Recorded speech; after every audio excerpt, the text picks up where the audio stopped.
Your opinions on WBAL Radio 11. And now, here's Alan Christian.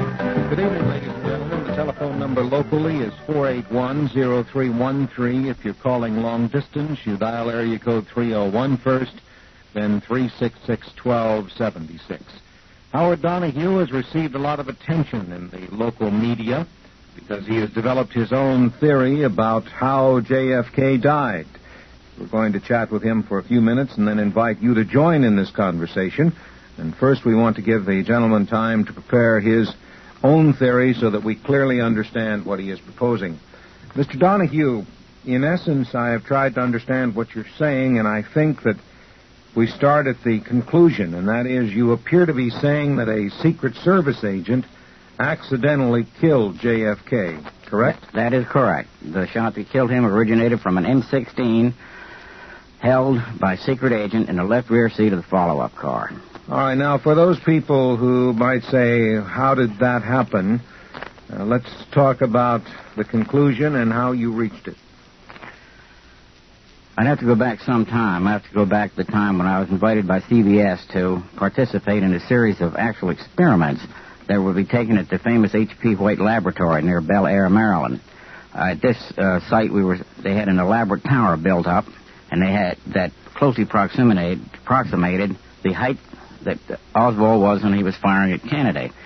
They also had a M38 6.5 millimeter Mannlicher Carcano with an inexpensive telescopic sight on it, a 4-power. They had about 9 of us there that day to test this rifle and fire at a moving target, which was propelled along by a small electric motor at about 11.3 miles per hour. This is the first actual simulated setup that anybody had ever done. Now, I did not know it at the time, but nobody had ever been able to fire 3 shots in the required length of time and score 3 shots in the head area in less than 6 seconds. On my third try, I did this. Now, strangely enough, on all the tries that I made, I never failed to hit the target every time I fired. Now, there was a strange reason for this. It happens that Oswald and I are about the same size, and in order to do any type of accurate shooting whatsoever, you had to be relatively short. I'm about 5'8", and Oswald was just about 5'9". You had to fit behind a 14.5-inch windowsill. You also had to know fairly well how to manipulate a bolt action. Well, I was totally unprepared for the matter concerned this raised because this made the link between the possibility that Oswald could have fired these shots, and it went all the way from there to probability. Nobody else had ever been able to do it, and now suddenly I was fortunate enough to be able to complete the required firing in the correct length of time. Subsequent to that, I was asked by Andrew Mills of True Magazine to write a short article. Now, I must tell you, I was absolutely positive that the Warren Commission was completely correct. I felt that they were 100% right. I saw no reason to prolong this entire mess any longer. So I told him I would be glad to write the article, but I would take a little bit of research. Well, a little bit of research has expanded all the way out into 10 years, and more and different things happen constantly. Now, when I first started out, I found out from the Warren Commission that the fatal bullet was supposed to have struck Kennedy 1 inch to the right and somewhat above the external occipital protuberance. Now, if you wish to know where that is on your own head, put your finger in the middle of your head back there, and right where your spine seems to join your skull is your external occipital protuberance. The fatal bullet was supposed to have hit there, 1 inch to the right and somewhat above. That would be about 1/4 of an inch. And it was supposed to have exited in a large gaping hole in the parietal region. Now, if you put your finger about 1 inch above the top of your ear, that would be about the center of this cavitating hole that was supposed to have been made by this military hard jacket bullet. I could not possibly find out how Oswald could have fired that fatal bullet, try as I would. And then in 1968, I got hold of a copy of the 1968 panel report. This was written up to dispel all the rumors that had taken place about what had happened on that day at Dallas. Much to my surprise, I found out that the fatal bullet did not enter 1 inch to the right of and somewhat above, but it almost missed Kennedy's head. It hit his skull 4 inches above. Then it went through 45 millimeters, or about 2 inches of tissue, and transited his skull laterally. Now, if Oswald had fired the fatal shot, it would have almost paralleled the midline of his skull. And the damage that it did was absolutely incredible, far greater than any damage that you would ever think of a hard jacket military bullet. Now, subsequent to that, I went and visited the laboratories at Edgewood Arsenal and talked to Dr. Olivier himself. Now, he had fired 10 shots into 10 inert skulls from Oswald's rifle. Now, an inert skull is that a human skull which had been filled with gelatin. None of these skulls showed the gigantic, enormous, macerating effect that Kennedy's head showed. And then I began to look at the 2 holes in his head, and I realized it couldn't have come from Oswald's rifle. And then a strange pattern of events started to occur that everything that seemed to support the Warren Commission was easily obtainable for evidence, and that which contradicted it was not available. And so we go on from there. Interesting indeed. So you began to unravel the problem by first discovering that the 2 bullets in Jack Kennedy's head had to be from 2 separate weapons and were indeed 2 different kinds of bullets. They were radically different. The one that Oswald fired traveled at approximately 2,200 feet per second, weighed 160 grains, and had a heavy gilding metal jacket all around it. The one that actually hit Kennedy's head was a small caliber bullet traveling hypervelocity, traveling at least 3,000 feet per second. And the delineation or the actual point of entry and exit is clearly marked. Now, when you try to find the origin of a bullet, and the bullet passes between 2 planes, and actually if you draw a line between the 2 holes, you'll find out its origin and its termination. Where did it start at and where did it end up? Well, the more you look at Kennedy's head, and you can find out its exact location, for the simple reason there were 3 motion pictures made of Kennedy at the moment the fatal bullet hit. The Nix, the Muchmore, and the Zapruder. So now we have one of the things we must have in order to locate the origin of the fatal projectile, the exact position of Kennedy's head, and the second one was the exact position of the 2 fatal bullet holes. And once you draw a whole line between those 2, it couldn't have come from any place but the left rear seat of the follow-up car. Now, why did the government keep it a secret? That was I couldn't understand that. In fact, I did everything to disprove what I reluctantly found out. So, what was it? I finally found out that it was an accident, and it was not till last summer till I found out what took place. A man named S.M. Holland actually witnessed what took place, but did not know what he was saying. If you are saying, and I believe you believe what you're saying, that the government actually suppresses evidence showing that a Secret Service agent accidentally killed John Kennedy, why wouldn't the government come out and say, hey, look, Howard Donahue is a liar. We want him to stop talking about this? Have they contacted you? Have they said, why don't you take a vacation? Have they suggested to you any way that you keep quiet? No, not at all. I heard no word from the government whatsoever. None. Wouldn't you think that if you were off base on this that they would contact you? I don't know. I think the government's overall policy in this is to maintain a conspiracy of silence, to say nothing to anyone at all. The Secret Service contacted at one time. I had another program from Orlando, originating from Orlando, Florida. It was also in the newspaper. So they actually called the Secret Service, and they asked them what they thought about it. And, of course, in the typical governmentese or Pentagonese, they gave this answer, that they had no comment on it, that they concur with the Warren Commission. Now, what does concur mean? They didn't say they believed it, so you might come right out and say, do you believe this? They didn't answer that. They said they concur, which means they'll go along with it, and they should. Telephone number is 481-0313. If you want to engage in conversation with our guest, you have heard part of what he believes. We will talk to him some more and ask some more questions and invite you to join in the conversation to ask questions of your own. Long distance, you call 301-366-1276. We'll be back to take some calls and talk more with our guest after this. Howard Donahue at 481-0313. Let's take some calls. WBAL, you're on the air. Mr. Christian? Yes. I'd like to commend you for having Mr. Donahue on tonight. I think his theory is very fascinating. I'd like to find out if the Kennedy family has ever contacted him. No, the Kennedy family has not contacted us at all. Some time ago when I first became aware of the tragedy of the whole thing and how it happened, we actually wrote a letter to Ted Kennedy and never received any answer at all. Well, that seems a little bit unmannerly. How did you make out with the congressional group you met before last week? Made out very well indeed. I was quite impressed with them. Well, what conclusions do you think they're going to come to at this point? The committee themselves, it was Jack Moriarty, Jim Conzelman, and Kenny Klein. Now, Jack Moriarty was a was a homicide detective with the Washington police force for 15 years. He was tremendously skillful at not only interrogating people, but asking the right questions and being able to sift information and come to a conclusion. He did most of the talking to me, and at the beginning I requested they take an adversary stance to anything I said and attempt to disprove anything I said. None of them were able to disprove anything I said whatsoever. Nothing.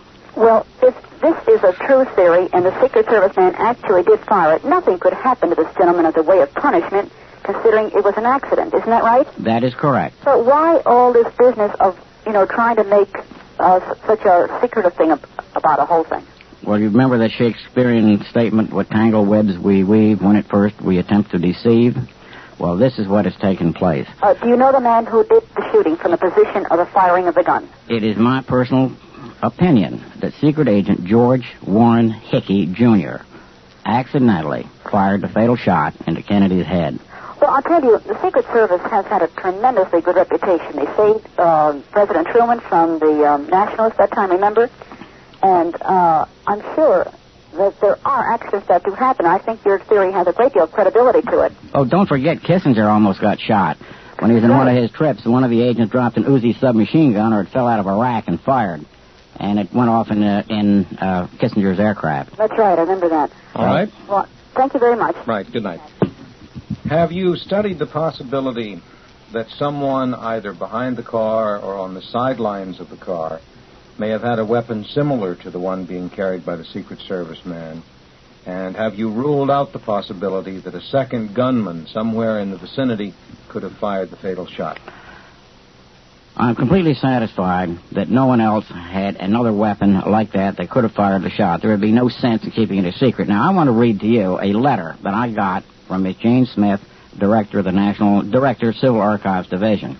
This is when I wrote in and requested to see these two fragments. Now, I'm going to read it to you directly. Now, for the audience's benefit, which two fragments were you attempting to see?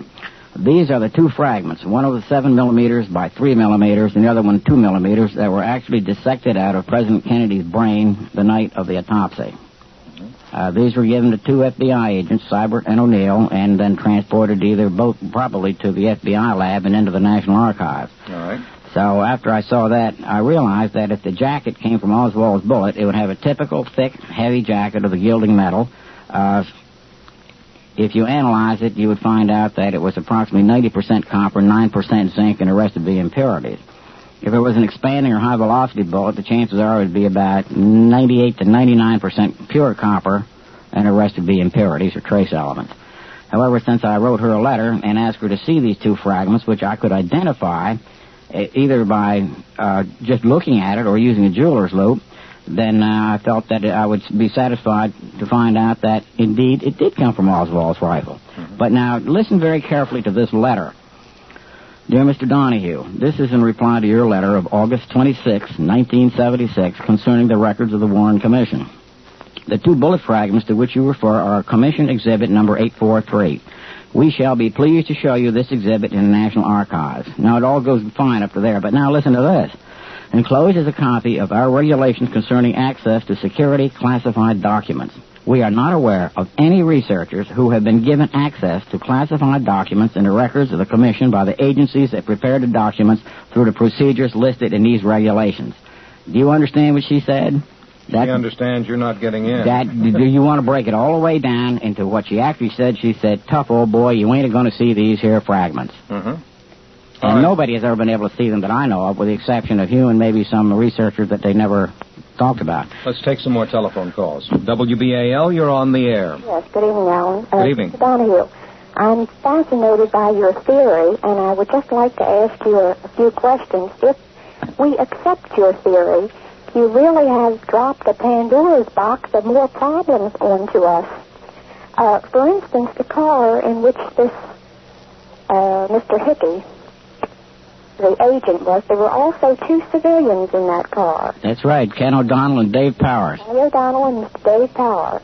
Now, of course, I don't know how large the car was or anything like that, but if they were in jump seats, they would have to be deaf, dumb, and blind at that to be that close to him and not hear and see that gun go off? Oh, they heard the gun go off, all right. In fact, it went off right over Dave Power's head. Yes, but isn't it almost impossible that they didn't know it came from the car they were in? And if that's so, why didn't they speak up? They knew exactly what happened. And they were either sworn to... They haven't said anything.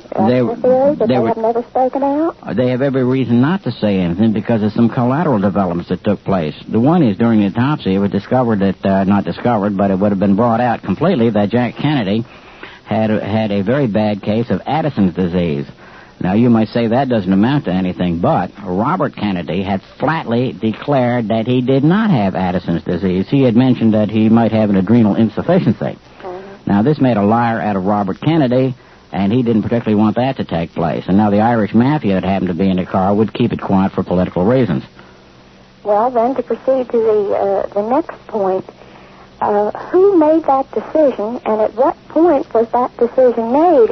The way I would look at it, it would have to be made by, that is to withhold the information, it would have to be made by, I would assume, the president, who, of course, that was Johnson then. No, it was not made by Johnson. There's evidence to indicate that Johnson didn't really know what happened until later. And that comes as a very fascinating story, too, which I will get to later. The decision to do this, which brings me up to the fact that I am writing a book on it, it's called The Dallas Decision. And, of course, it implies that a decision was made immediately. Yes, but by whom? By Robert... the head of the Secret Service? No, by Robert Kennedy, who was the Attorney General at the time. Oh, do you really think that he would go along with that? He had to. He had no other choice. You see, on the same day that Kennedy got killed, who do you think Robert Kennedy spent 3 hours in a deep discussion? None other than John McCone, head of the CIA. So then he found out there, well, I guess he already knew it, but he found out then that Oswald was indeed an informant for the CIA. In fact, his CIA number is 110669. He also found out at the time that Oswald was an informer for the FBI. Yes. His informer's number was 179 or 172. Well, let me ask you a question, Mr. Donahue. After John Kennedy was dead and the autopsy was performed, and they, you say, discovered that the then-dead president had Addison's disease, couldn't the doctors have said, well, he had Addison's disease, and Robert Kennedy have said, well, gee, it was more serious than we thought, and be done with it? Well, that may be true, but you see, there are some other things that came up, too. While the Attorney General, Robert Kennedy, was busy fighting organized crime in the United States, the CIA, at which he was overseer, was busy trafficking with the Cosa Nostra, namely Sam Giancana, Santos Trafficante, and John Rosselli. They were trying to get Castro assassinated. Now, they were not going to do this for free. And my guess is that should they be successful in eliminating Castro, that they were going to get their gambling empires back in Havana. So that didn't look too good either. Although I'm not trying to fault anybody in this. It might even been a good trade. I don't know, because at that time Castro was exporting his brand of communism vigorously throughout South America. Well, how about Mrs. Kennedy? Was that withheld from her? I mean, it's inconceivable to me that if she knew it, that she would allow that. It's fascinating, but as the lady on the previous call said, no one would. The man certainly couldn't have been indicted even for manslaughter. It was an accident, so why couldn't they have just come out and say, after all, your theory doesn't put away Oswald or anyone else. I mean, there still was someone else involved in it. So whatever happened to Mr. Hickey? Has any? All right. I'll tell you what we're going to have to do. We'll pursue some of the questions that you're asking as the program unfolds, but right now I'm going to have to pause for a commercial. Well, I'll keep listening to his answers. Thank you very much. Good night. And more callers and more questions, certainly, after we pause for this word. The guest is Howard Donahue, and we're taking your calls. WBAL, you're on the air. Good evening, Howard. Good evening. I'd like to talk to Mr. Donahue. Go ahead. The reason I called, I was with Eisenhower and Khrushchev on their escort from Andrews Air Force Base back in the 60s, early 60s. Mm-hmm.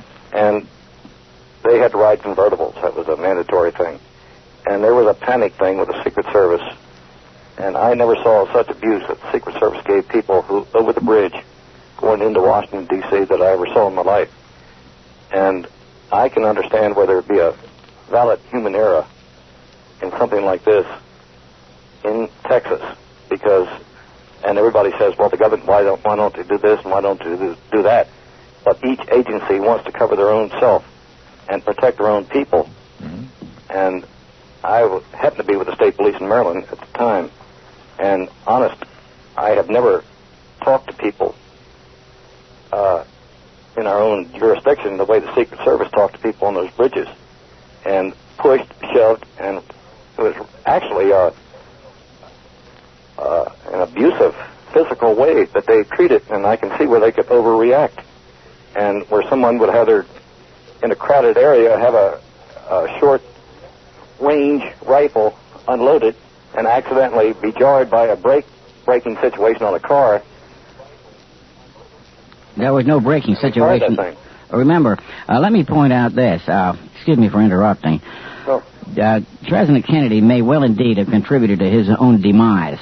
Excluding that part, I'm talking about the physical, the emotional, and the intellectual part of the individuals involved, say with the Secret Service or the state police in Texas or the city police in Texas.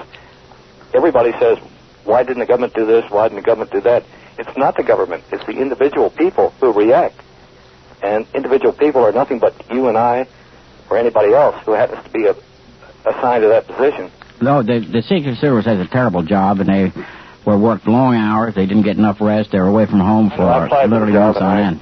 Was accepted, and I turned it down, the White House service. But and they do. They go through a lot of pressure. They do indeed. I do not fault it. Let me say a little bit more about, say, George Hickey. There's a picture of him looking backward at the same time that President Kennedy and Connally had both been hit by the so-called single bullet or pristine bullet.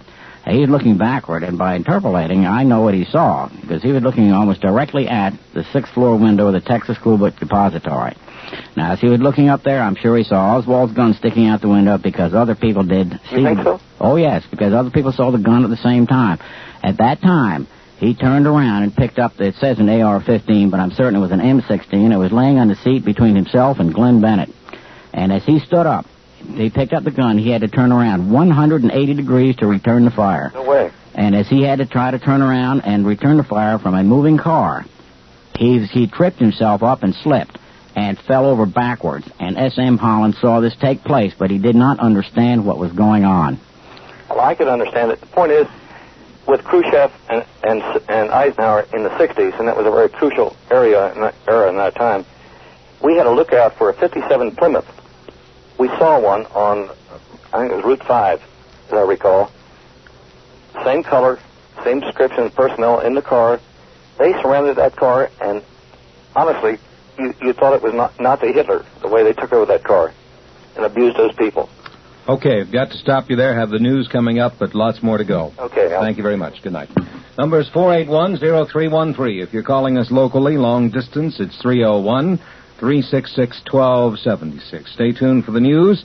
The guest is Howard Donahue, and he is explaining his theory of the JFK assassination. We'll be back to talk with him more and you on the phones on Radio 11, WBAL in Bolton. Now it's 91 degrees and clear, humidity at 68%, the wind south at 7 miles an hour, the barometer is steady. That's WBAL News. Jack Shawm reporting at 9:08. Okay, Jack, thank you very much. We're back at 481-0313, WBAL. You're on the air. Mr. Donahue? Yes. Well, first of all, I'd like to know, are you familiar with Robert Morrow's book called Betrayal? Yes, I am. I was on a television program here with Mr. Morrow, and he was very inept. Uh-huh. He called my theory poppycock. Really? Yes, he did. Well, I wanted to know, basically, since you are a Baltimorean, how do you feel about Baltimore's involvement, from his aspect in his book? Oh, his whole book was based on something that was not possible. He said that President Kennedy got shot to death by a bullet fired from the front from a 7.5 millimeter Mannlicher Carcano. Right. No projectile came from the front at all. The autopsy pictures show that the one fatal bullet entered his head at an exact place and exited another. And he said somebody fired from a point opposite that from the stockade. His whole book was a fabrication. Yeah, do you feel that he's one of the types, the many types that have, jumped doing this just from a publicity type of aspect? Yes, indeed, I do. Yeah. Okay, thank you very much. Mm-hmm. Good night. 481-0313, WBAL, you're on the air. I'd like to ask two questions of Mr. Donahue and possibly one of you. Yes. Mr. Donahue, following your article in the local paper, which ran for 2 Sundays, you made a statement, and kind of refresh you, if you will, your audience about the statement that that President Johnson said to the Secret Service men following him. I believe this was in your article. Oh, yes, that was an interview with Frank Cormier, in which Johnson suddenly explosively said something about if he wasn't afraid of getting assassinated, he's afraid that one of the Secret Service bodyguards is going to trip and fall and shoot him. Now, why that sudden explosive outburst took place, it probably, he described exactly what happened after, which he found out later. Let me revert back very briefly to the statement that I said I did not think that Johnson knew what took place until afterwards, for this reason. When they had to get the body out of Parkland Memorial Hospital, they were ordered to take the body out. That is a Secret Service man. And Roy Kellerman, the Secret Service, actually had his hand on his gun when he confronted Earl Rose, the deputy coroner, there at the hospital. Now, there was only one desperate thing, he was ordered to get the body out regardless. In other words, use maximum force. After they ran around the back road to avoid the Dallas Police Department, while they finally got the plane to Aircraft 1, and then at that time, Johnson insisted that it stay on the ground till he was sworn in. I don't think Johnson knew what happened till later, but he certainly did find out till later, because another interesting corollary story, one friend of mine who was a air police officer stated that Johnson developed a pathological hatred of the M16 and wouldn't stand any of them around him at all. Okay. What's your other question? The other question is this. There was an editorial in the local newspaper in support of your theory directed to the government, to either the CIA or FBI, I don't recall which, and don't you think that they should have answered the editorial that was in the Sun paper? Your point is a copy of that? Your point is well taken right there. And incidentally, I should point out this one thing to everybody that's listening, and that is the entire Kennedy assassination investigation over the years is probably one of the biggest governmental rip-offs that's ever been perpetrated on the American taxpayer.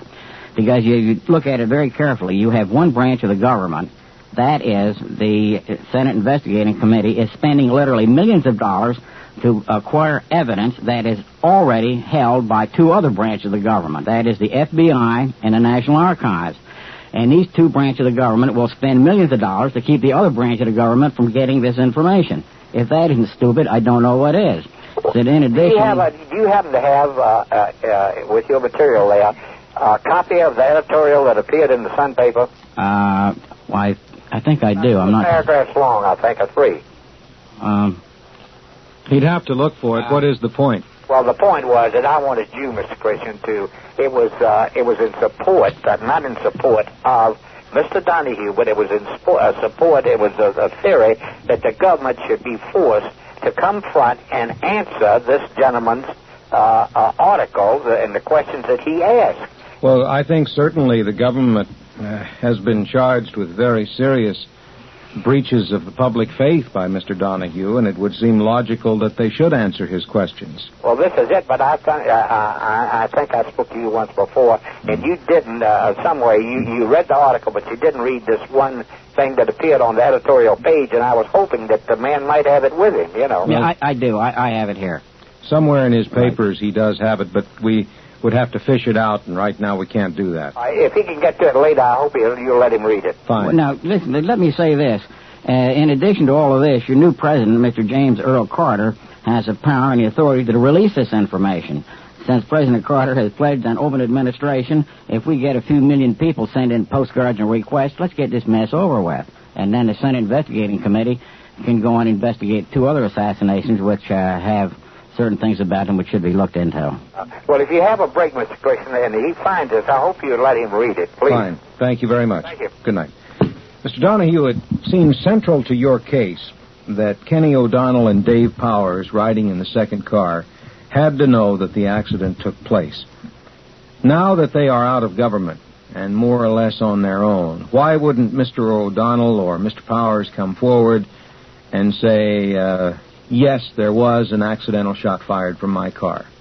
Well, that would be admitting that the government was in error in the government at that time with Jack Kennedy and Robert Kennedy. You'd be admitting that the Kennedys, who they admired tremendously, actually deceived the people tremendously. Not only deceived them, but remember, they also used Earl Warren, Chief Justice of the Supreme Court, as a patsy and made him sign his name to an erroneous statement called the Warren Commission. Mm-hmm. And that is a very serious offense. But years after the controversy and millions of dollars later, wouldn't you think that one of these men would come forward with a comment? Do you know whether Mr. O'Donnell or Mr. Powers have been made aware of your theory? No, I do not know if they have or not.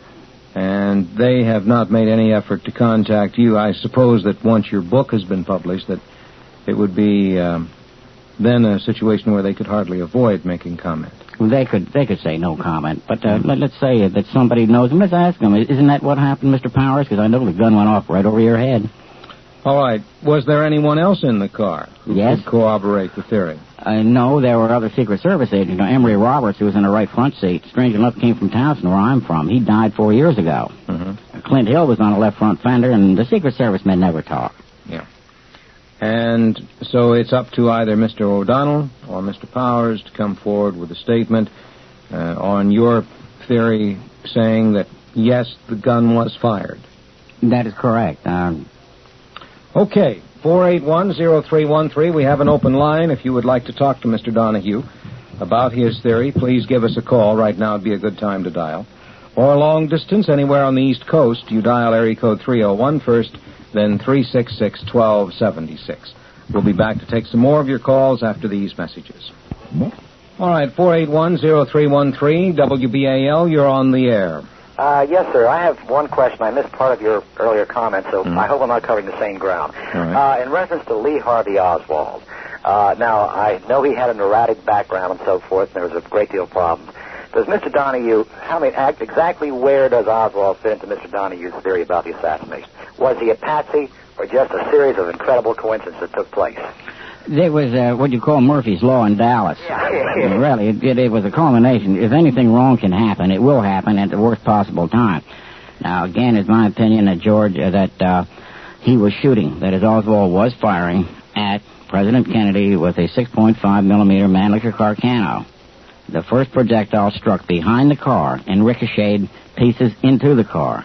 One of these pieces was the chunk that was on the outer table of Kennedy's skull, adjacent to, but not touching, the fatal bullet wound entrance. At that time, President Kennedy said, my God, I am hit. And Secret Agent Kellerman heard him say that, definitely. Even though he was questioned about it at length, he maintained that he had heard him definitely speak. Now, if anybody thinks that the first projectile transited his trachea, why, he couldn't have spoken. Right, yeah. So I would say the first shot... Oh, incidentally, we had a very interesting thing take place today, too. I got a phone call this afternoon from a fellow named Ed Whistle, who lives at Owings Mills. And he read to me this. Now, first of all, I must state that I felt that there should have been other evidence of a ricocheting bullet that had entered in the car. The piece hit something else. But on page 50, resident and staff physician, in 1972, Dr. John Latimer, who has been able to examine some of the material, stated this. In Jack Kennedy's jacket, it had a small penetrating hole at the lower edge of the collar, through both jacket and lining, directly above the hole through which the full-size bullet passed. No such second hole in the back of the shirt, which meant that a very tiny fragment had come up, nicked the edge of his collar, gone into his jacket, and had fallen out someplace. And I feel reasonably certain that is another piece of this ricocheting piece of brass that hit Kennedy right there at the coat collar. And it just came in today. Oh, I see. Well, the question really... See, I, for years, have never been able to fit Oswald at all into this whole thing.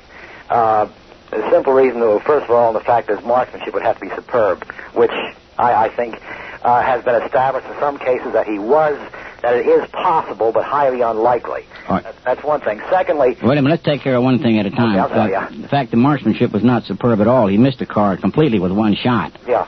And he did hit him in the neck with another shot.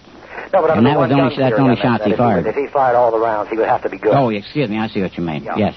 Out of the theory as presented, I know I agree with that. Technically working the rifle. That's right, yeah. Okay. That's the point also. Right. Now, the next thing, I know, I know Dallas. I was in the shopping center where Tippett picked up Oswald. Not at the same time, of course, but this is several years before. And that place was to my way of thinking, was almost a graveyard. I just cannot figure, and I was curious if you had any thoughts at all on how that confrontation took place. I think it took place exactly the way they said it did, surely by accident. I mean, it was, again, the second Murphy's Law. If any dummy can foul it up, they'll foul it up. That's correct. What had happened, as far as I could be able to put it together from Manchester Death of the President and some other books, that Tippett had been ordered to just stay on duty and be active in the area. And he drove along, and he saw Oswald hurrying along the street there, and he stopped to ask him a routine question. Evidently, Tippett wasn't the least bit excited, because as far as I know, his gun was still in his holster. Yeah. So I think that was surely a coincidence that he ran into him. It was just, say, a routine police stop. Suspicious. That's correct. Yeah, and particularly in this area, I won't call it a slum area because it wasn't, but it was not the best area of Dallas. Now, if this happened and Oswald then panicked, I think, wasn't there something about him running into a movie house? He ran into a movie without getting a ticket. The ticket teller immediately called the police. The police arrived. They went in to apprehend it. They turned on the lights. They got in a scuffle there, and Oswald attempted to use the pistol again against the police, but was unable to. Yeah. And it was that was the same pistol he killed Tippett with. That is correct, but only one of the bullets matched up because, strangely enough, the gun was actually a .38 caliber, which is slightly larger than the .38 Special. Uh-huh. And the projectiles did not take the lanes and rifling as well as they should. In spite of the 4 bullets that they took out of Tippett's body, only one of them showed a good imprint of the lanes and grooves. Yeah, so in effect, you feel that this underground talk over the years of some great, seamy far-right conspiracy or far-left or whatever it might be does not exist. That's correct. I do not feel it exists at all. Yeah, that's what I thought, because I'd looked at the thing. It didn't make any sense. And I believe there was somebody who was, and I don't want to get into this, but there was somebody who was getting a great deal of publicity over the last 5 years who was meeting people in bars in South Philadelphia who claimed to have given Oswald bag money and things like this. I just couldn't accept these things, and I'm glad somebody had come up with a rational explanation. I think yours is, and it is satisfactory to a lot of people. But one last question. If Kennedy's body were exhumed today, could your theory be proved or disproven? I don't think it's necessary to exhume the body at all. Really?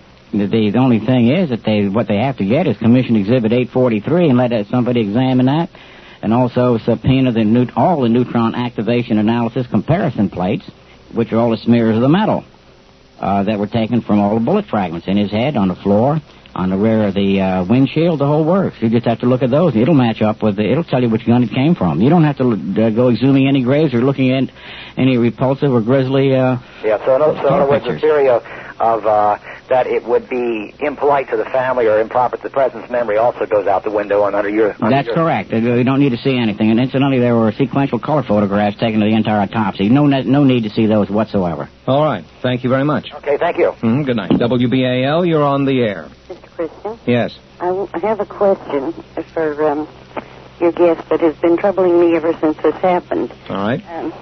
My husband and I were watching television, watching the parade, and we saw at the very instant that the bullet hit the president on the knoll on the right-hand side of the car as it went under the viaduct. On the top of that knoll, we saw smoke, just one big puff of smoke, and a couple, a man and a woman, jumped up and ran down over the other side of the knoll. And that was never mentioned. And we wondered why. Well, for one thing, when somebody talks about a big puff of white smoke, he must have been shooting a Civil War carbine, because your modern ammunition doesn't make any big puffs of white smoke. Mm-hmm. And get right back to the X-rays, vertical aspect of Kennedy's skull. It showed exactly one fatal bullet wound exit and entrance, and it did not come from the grassy knoll nor anywhere near that direction. Oh, I see. So there's no possibility of any shot being fired from the stockade or the grassy knoll. I can't tell you what caused the puff of white smoke, except I'll tell you it was not a gunshot. Mm-hmm. Well, thank you very much. That question has been bothering me for a long time, and my husband passed away a few years ago, and it always bothered him because he couldn't seem to figure an answer for it. So I'm glad you answered it for me. Thank you very much. Thank you. Good night. Bye. In order to deal with that question in more detail, what type of weapon would have to be fired to produce a puff of smoke that would be visible by a crowd? Virtually any type of weapon loaded with black powder would give you a pronounced puff of white smoke. any type of modern gun produce the same effect? No. The smokeless powder is, as its name implies, smokeless. Let's take some more calls. WBAL, you're on the air. Yes, I'd like to speak with Mr. Donahue. Go ahead. Mr. Donahue, a question that I think that you have skimmed over a little bit, and I'm interested in. Why did Oswald use such a cheap rifle as an Italian Carcano, as I understand it? It's the only thing available to him. We get back to people who say they gave Oswald money and they did this and there was a conspiracy. If anybody was paying to have Kennedy had a contract out on him, he certainly would have had a much better rifle. Oswald had made very little money. His wife was always complaining about no money, and she called him less than human and everything else. And that was all he had. He didn't plan this thing from any great length. It was the only gun that he had. He was firing a military ammunition made by Western Cartridge Company, Lot 6003. So therefore, the answer to it is virtually the statement that that's all he had, and therefore, I would say that pretty well eliminates a profound conspiracy, because any international conspirator would have had a much finer weapon. And there was also some question about the scope being a rather cheap one. Yes, it was. Now, that is, we shot one of the same types of scopes for CBS at H.P. White Laboratory. We literally shot the scope to pieces. There is no evidence that Oswald ever sighted this rifle in and has shot high and to the right. In addition to that, it's evident that he talked about taking a shot at General Walker. There was a projectile, remains of a projectile taken out of a wall after somebody shot at him, weighed 148 grains, and they ran an analysis of it, and it's the same analysis that the material came from Oswald's gun, but it couldn't be proven that because the bullet was so mutilated you couldn't match up any lands or grooves.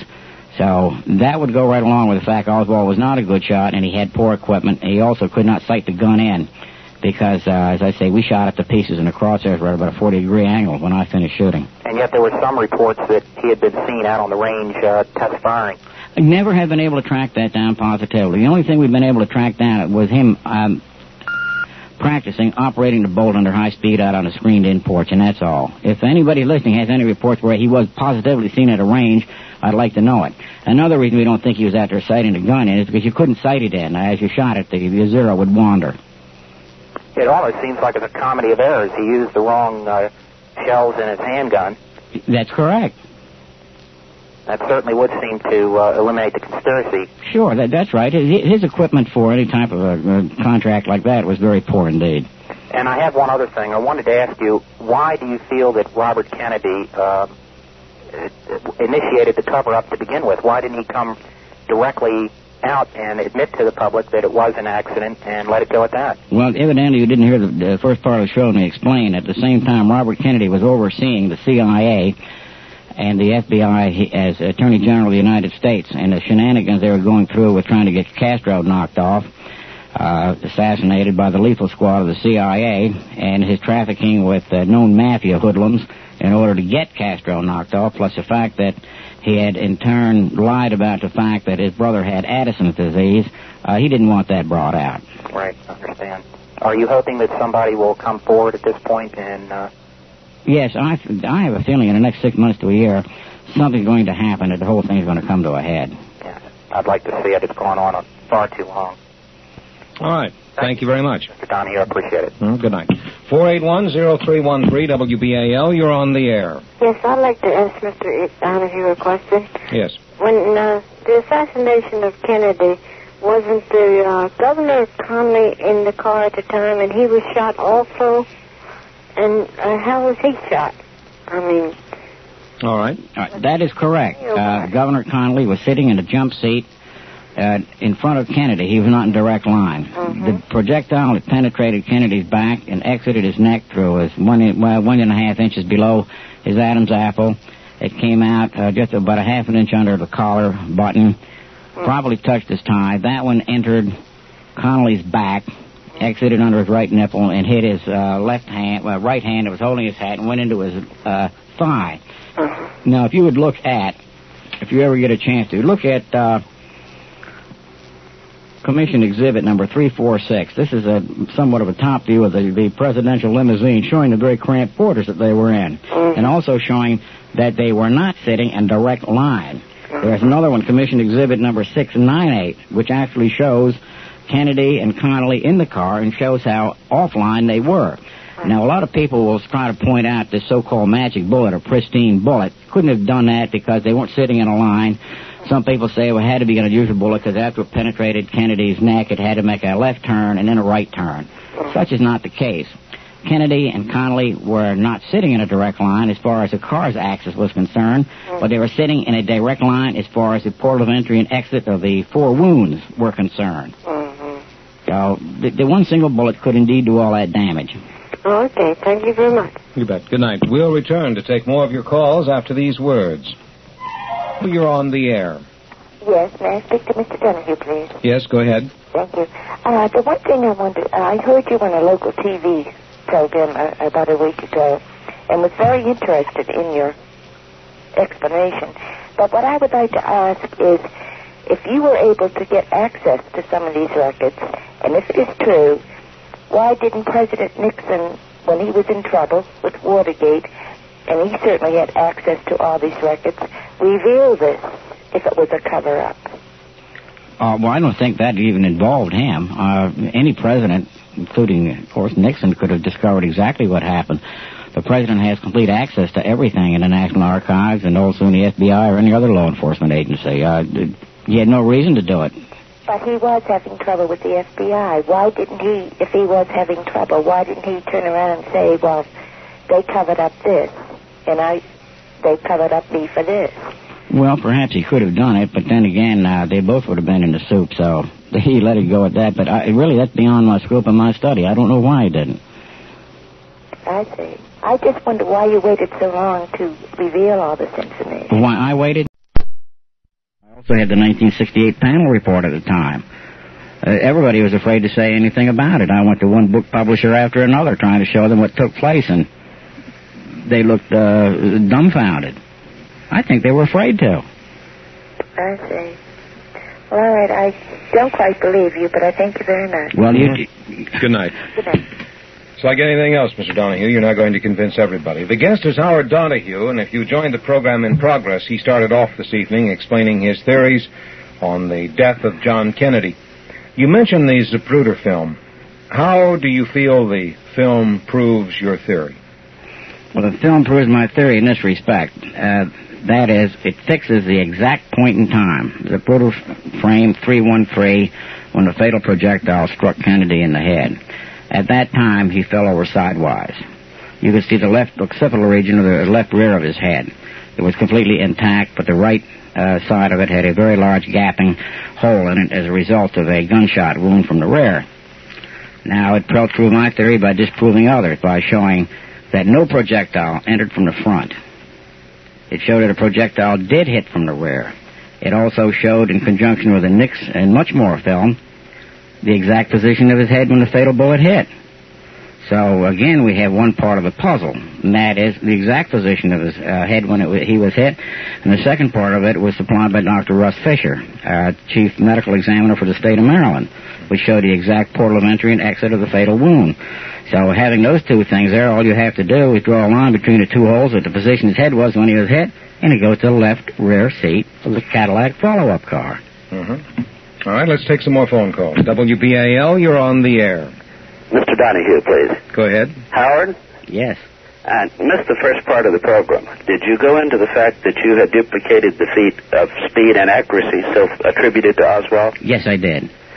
Well, I understand that part of your theory, then, is that the bullets used in that particular cartridge would be heavy and penetrate as opposed to explosive. That's correct. Well, is it not possible to reload that particular cartridge with a so-called frangible bullet?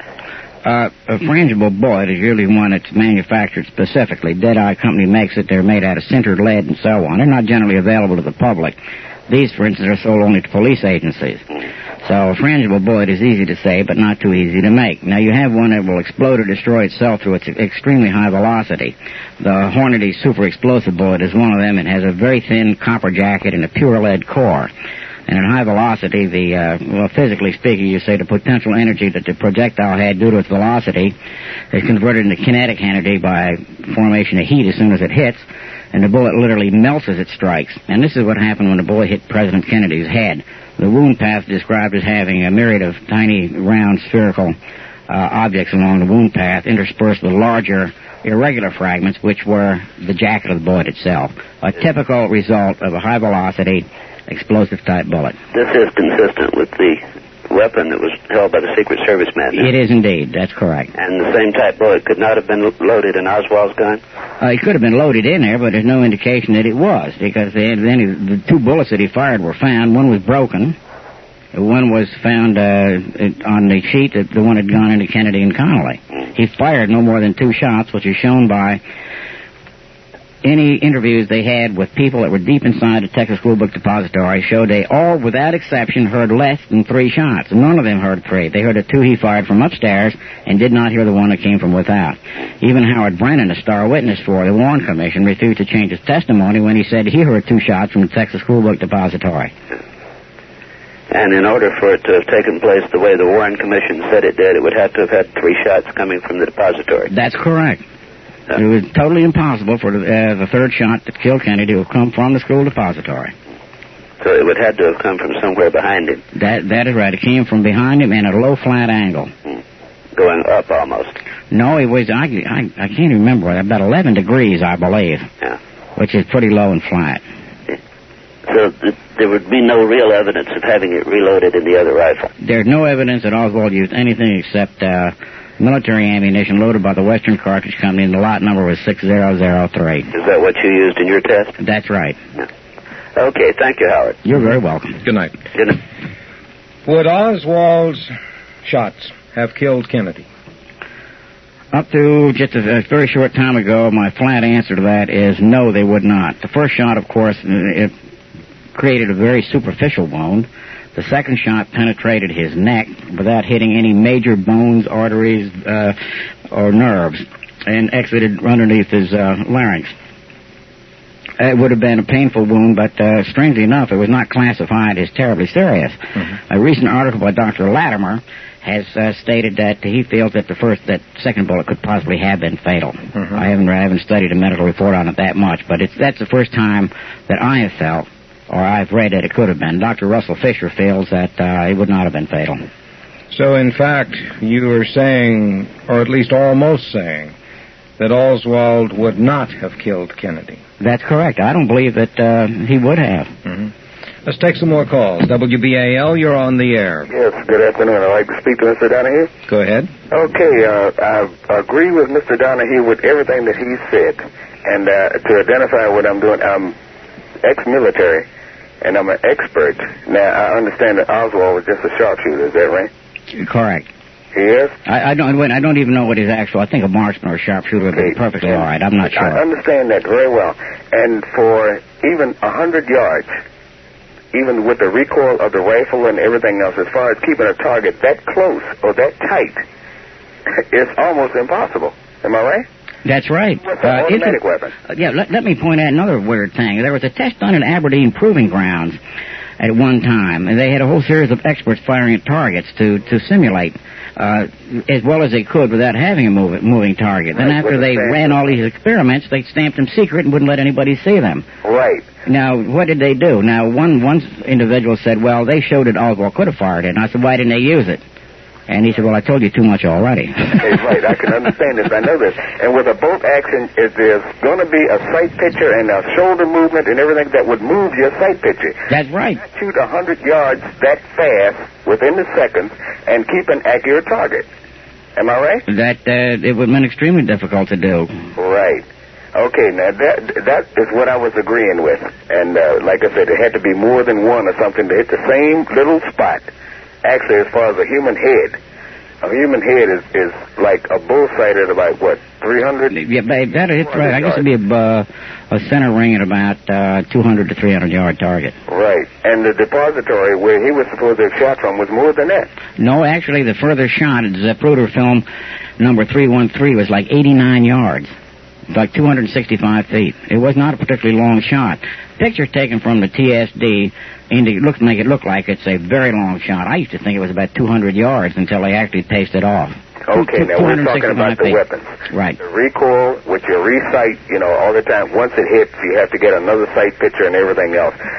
Just from that distance, it would not have been able, basically, from what I know about rifles and stuff, it would not have been possible to do it with one weapon, one person, to hit that kind of a target. And plus, it was moving. That's right. That was one of the strange things that happened. The CBS spent a fortune putting this thing together, and when Walter Cronkite narrated it, they came to the conclusion he didn't even mention the fact that the feat was duplicated. Now, I didn't expect to get any publicity out of it because they told us we would not. But when they said, how fast could Oswald shoot the gun, he said, fast enough. So he should have brought out that it had been duplicated, and that would have helped to prove their point a good bit. Okay, if you fire one shot with a bolt, it's going to take you at least 2 seconds to, reject the shell. Right. Get your sight picture back. Right. And then fire again, and then get your sight picture back or something. Right. Now, remember, I shoot with both eyes open. And at any time I'm shooting, I can always see the target through the scope and through my left eye, too. Well, that's a disadvantage right there. No, it isn't. It's a big advantage for the simple reason I can keep the target in my left eye constantly, even while the scope is off the target, and I can bring it back and line it up instantly. Oh, you do it with 2 eyes? Right. I have never tried it. I've done it with one eye with an automatic weapon. And then, like I say, just basically your elbow move. You're going to have to readjust. That's right. That's right? Okay.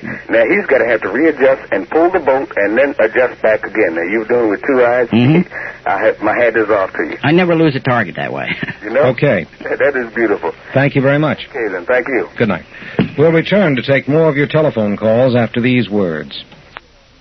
WBAL, you're on the air.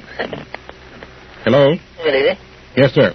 I'd like to direct my comments to Mr. Donahue. Go ahead. I read his article in the newspaper, and I agree with everything he has except for one thing, and that is that normally your first shot is your best shot. And I think the way it was stated that the first shot hit the pavement. And I'm wondering if he agrees with that. Usually your first shot is your best shot. Under normal circumstances, I would say yes. You're rested up, you're ready to shoot. You know exactly when the target's going to appear. You can take a deep breath and get yourself set. But in this case, you can imagine the tremendous excitement under which Oswald happened to be at the time. There's a good chance he fired when President Kennedy was going underneath the tray. So it is not known exactly where the first or the second shot was fired. And nobody can say exactly where it was fired. We only know by the awful results where the third shot took place, and we can only interpolate and go back. But as far as the first shot being the best, yes, but in that particular case, he might have fired at Kennedy. That's through the trade. And the vehicle speeded up after the first shot? No, it didn't. That's the tragic thing about it. It slowed down. Oh, it slowed down? Yes, there was no speed up of the presidential limousine until 2.6 seconds after the final shot was fired. What happened is a motorcycle officer in the right front swung over. He was looking around, and he swung over and slowed down and got in front of the presidential limousine, and the car continued to slow down even after being fired upon. Huh. And there was no acceleration until 2.6 seconds after the final shot was fired. Which comes as a shock to a lot of people. I would think that a lot of people would have assumed on the face of it that after the first shot it would have speeded up. That would have been ordinarily the case. But that's while the shooting was going on. Evidently, this motorcycle police officer was looking to his right at the grassy knoll or the stockade, or looking around, and inadvertently he swung over and blocked the presidential car. And that prevented him from speeding up. In fact, he was probably slowing down, and that's what happened. But there was no speed up. It is said that the secret agent, the trip, might have happened when he gunned the car, but he didn't. He was slowing down as they proceeded. Do you still think that first shot would have been his best shot, though? Well, he would have been, I'd say, under normal circumstances, if you were on a range and you were hurting the range officer call ready on the right, ready on the left, and give you time to get ready. But you would have thought it would be the first shot. But under those circumstances, anything could have happened. Because he didn't know he was even going to get the second shot off. Well, regardless of what we think, could be his first, it could be the second. Ballistic evidence indicates that the first shot did miss the car. Okay, thank you very much. Good night. WBAL, you're on the air. Alan, I want to talk to Mr. Donahue and related to the time I spoke to you last week, about the assassination chain. Yes. Mr. Donahue, I read your article, and I really think I'm fascinated when you talk about this, but there's some questions I have to ask, and I want to lay out a premise. I don't know a thing about guns, nothing, except what I've read. Did you read The Assassination Chain by Sybil Leek? No, I did not. As a matter of fact, let me make a note of that. What is the name of it again? The Assassination Chain. Sybil Leek, L-E-E-K. Assassination. You say Chain? C-H-A-I-N. Right. Who is it by? Sybil. S-Y-B-I-L? L-E-K. Alan will fill you in later on about okay, this sure. I try to get all the books that I can on the subject, and I'll be delighted to get that one. Now, here's what I want to tell you. I'm of the opinion as you are, and as Miss Luke is, that Mr. Kennedy was not killed by Oswald. She also believes that he was a patsy, that James Earl Ray was a patsy, and that Sirhan was a patsy. And that there was a mastermind behind these 3 assassinations, which all were part of the chain. And in her opinion, Howard Hughes could have been the man behind it. Now, there's certain things she brings out in the book, and I'm just wondering whether I take it that what she's saying is true, whether you know this too. She said that of the people who were protecting the president at that time that emanated from Washington, I think it was not only the Secret Service, it could have been someone else, that there was only one black Secret Service man. And that this guy suddenly was transferred, and no one heard anything about him shortly after the assassination. Well, let me point out, I know nothing about that whatsoever. Never heard of it, don't know anything about it. She wrote, see. Right, okay. Right. I'm not disagreeing with you. I say I don't know anything about it. Now, she also says that evidence shows that there was more than one person who was observed at a window at a height sort of where Oswald was, either next to Oswald or the next window. Well, perhaps you're referring to the suspicion some people had that somebody fired from the extreme right-hand window, either on the same floor or right next to it that Oswald was on, which is, I guess a couple hundred feet away anyway. All right. Now, another thing she says is that there is evidence to the fact that Oswald was only one above the bare minimum required as a, whatever you might call it, a sharpshooter, a person that tested in the Army as far as firing the rifle was concerned. He was no expert. Well, the way he shot that day would indicate he was no expert. He missed the entire car with one shot, and he hit Kennedy with another shot. That would indicate that he wasn't an expert. That's true. She also indicates that there were people who had as much right to be questioned by the Warren Commission who were not. There was not only the two that took the film, but there were 7 or 8 other people who took film. Oh, sure. There were 2 other filmmen I know of, the Nixon and much more. All right. Now, the thing that I'm getting at is, and this is around consistency. I don't know how far you went. You went from the standpoint of a gun. But Alan and I both are of the opinion that when Jack Ruby was in the police station and fired at Oswald, just around that time or maybe a split second before, he seemed to recognize somebody. That is, Oswald seemed to recognize someone in the room. Right. Mm-hmm. Oh, that's possible. Maybe FBI agent Hosty was in there, who he did recognize and who he had correspondence with. Yeah, what about Hosty? What happened to him? You know, he's a mystery man, too. They got rid of him real quick. Well, there's nothing much mystery there. Hosty and Shanklin. Shanklin was his superior. They both got reprimanded, and Hosty got shipped out someplace. But I don't know why. I haven't even tried to track him down. Because he destroyed the note that Oswald sent, and Shanklin told him to flush it down the toilet. Right. But I don't know whether he ought to seem to do that. The FBI's been a very straight, very strong organization. There also seems to be evidence that, in some manner, Oswald either was in the employ as a part-time agent or the FBI. I'm sure it's FBI. His FBI informant number was 175 or 179 or 172, and the CIA file number was 110669. There's no doubt about it. Mm-hmm. Now, there's another factor here.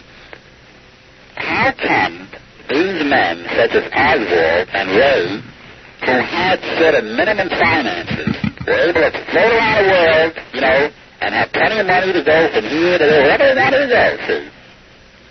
And how do you account for that?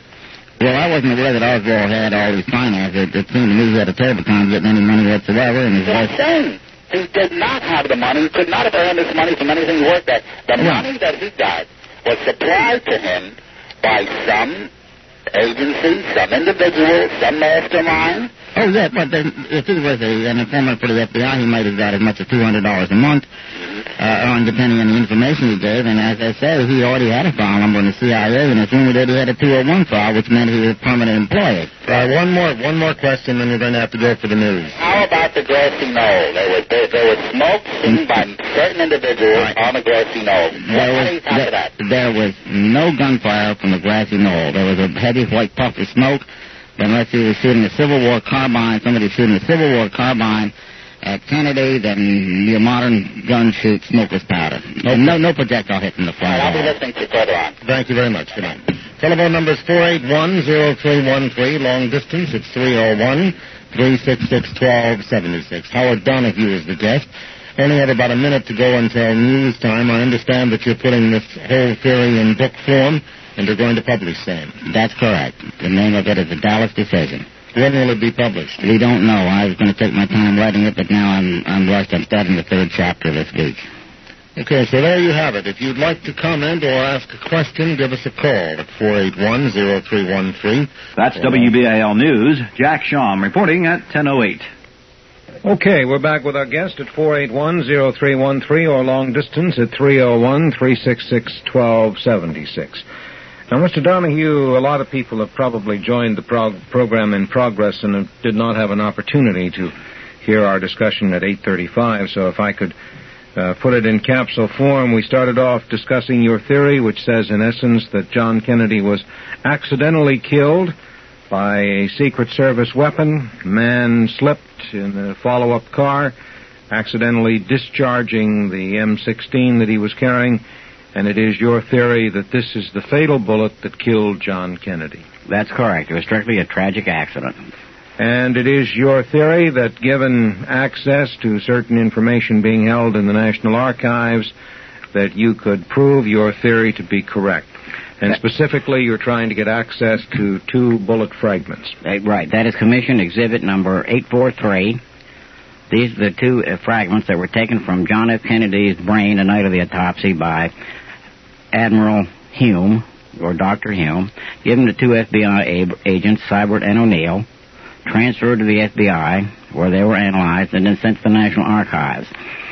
These 2 fragments, I was denied access to these 2 fragments completely. Mm-hmm. And I was not allowed to see them. In fact, you want me to read the letter I got as a rejection, because it really is one of the...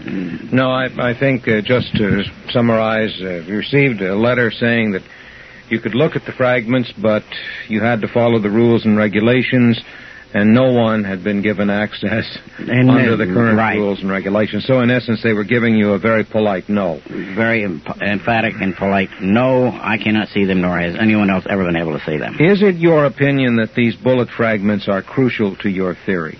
Oh, yes, indeed, they are. One of them is 7 millimeters by 3 millimeters. Mm-hmm. Now, if the 3 millimeters, that particular one has got a fairly good chance of having a bullet rifling track on it. If so, you can read that, the width of it, by using a microscope or a fairly low-powered microscope that's set up to measure small units. And you can positively identify the rifling as either coming from an M16 or from a Mannlicher Carcano. Mm-hmm. All right, let's take some more phone calls at 481-0313 locally. Long distance, it's 301-366-1276. WBAL, you're on the air. Thank you, Mr. Preston. Mr. Donahue? Yes. Take the other side of the coin. Which side of the limousine was Miss Kennedy sitting on? She was sitting to the left. Was she sitting close to Secret Service Hicks? She was sitting to the left, right behind Nellie Connolly. Uh-huh. Well, did you ever interview her to see what information she would give? No, I think that she would give no information whatsoever. You don't think she would? I do not. Well, one other question I want to ask. I have followed this for quite a long time. I saw it on television. At the time of the shooting, was she trying to get out of the limousine, or was she trying to protect President Kennedy? Neither one. It was an action she can't even remember it, but the movies very specifically show that she crawled out on the rear deck of the presidential limousine to pick up a piece of President Kennedy's skull. Piece of his what? Skull. Just blown out by the rifle bullet. His head. His head. Mm-hmm. Well, when she got to the door of the hospital, according to the Life magazine at that time, of course, I saw it on television. Would they let her in? I believe she was let in. I don't remember reading she was or was not. I have no reason to think that she was not let in. Uh-huh. All right. Well, you answered my question. Thank you very much. You're very welcome. Good night. WBAL, you're on the air. Hello, Mr. Christian. I would like to ask a question of Mr. Donahue concerning the Secret Service man who he allegedly believes shot Kennedy and, in fact, killed him. Has he been able to interview the Secret Service man? Is the Secret Service man, in fact, still being employed in the Secret Service? What has become of this individual? We don't know. I was just able to find out where he was last week. And he has a silent phone. With the Warren Commission? Pardon? Were any of the Secret Service people spoken to at the Warren? Yes, report? They were. And he denied any... He never said he denied it. He was interviewed, but he didn't say anything about it. The Secret Service, I got a letter from Mr. Rowley of the Secret Service. He denies the Secret Service fired any shots whatsoever. Oh, I see. But this individual was never really interviewed. By the Warren Commission? Oh, no, not particularly at all. I can only find his name mentioned once or twice. Well, that's all. Then for some more. If you can't get the fragments from the archives, perhaps you could pursue the interview with the Secret Service man. I doubt that. They're just as their name implies, they are secret, and it'd be almost impossible to get them to say anything. Okay, thank you so much. You bet. Good night. 481-0313, WBAL, you're on the air. Yes, Mr. Christian. Yes. Yes, may I speak to Mr. Donahue, please? Yes, sir. Go right ahead. Yes, well, the question I'd like to pose, for years with the information that the public has been given about the assassination, I've been sort of the eternal optimist and believing what my government has told me in terms of what actually happened, but this is an extremely fascinating and unbelievable account Mr. Donahue has been able to piece together.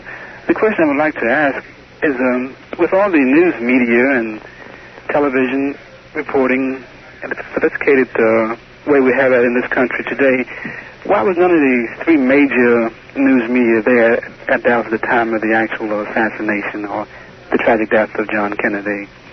So we could get a very clear picture of actually what happened in terms of film footage. As far as film go, I wouldn't be surprised if someplace there exists a picture of this. There was an enormous number of pictures taken there. It was actually a visual sighting by S.M. Holland, who was standing on the triple overpass. The bridge over the triple underpass, that he actually saw the secret agent stand up and trip and fall down at the same time the last shot was fired. Yes, well, these are photographs from your average people in the crowd. When your actual professional news media people was there actually any accounts from the three major... Well, here is something as rule of thumb you can follow in news media coverage. With every president travels what's called the pool, presidential pool, which selected reporters from wire services, one of the television networks, perhaps a daily newspaper, and maybe even a foreign journalist will be selected on a daily basis to make up this pool. They do not usually film every movement of a president. I see. If the president is going through a parade, it is unlikely that they would film very much of that at all. The idea of creating a press pool on a daily basis at the White House is to give the press access to the president's every move. So they may go back at the end of the day and say to their fellow reporters, look, such and such happened.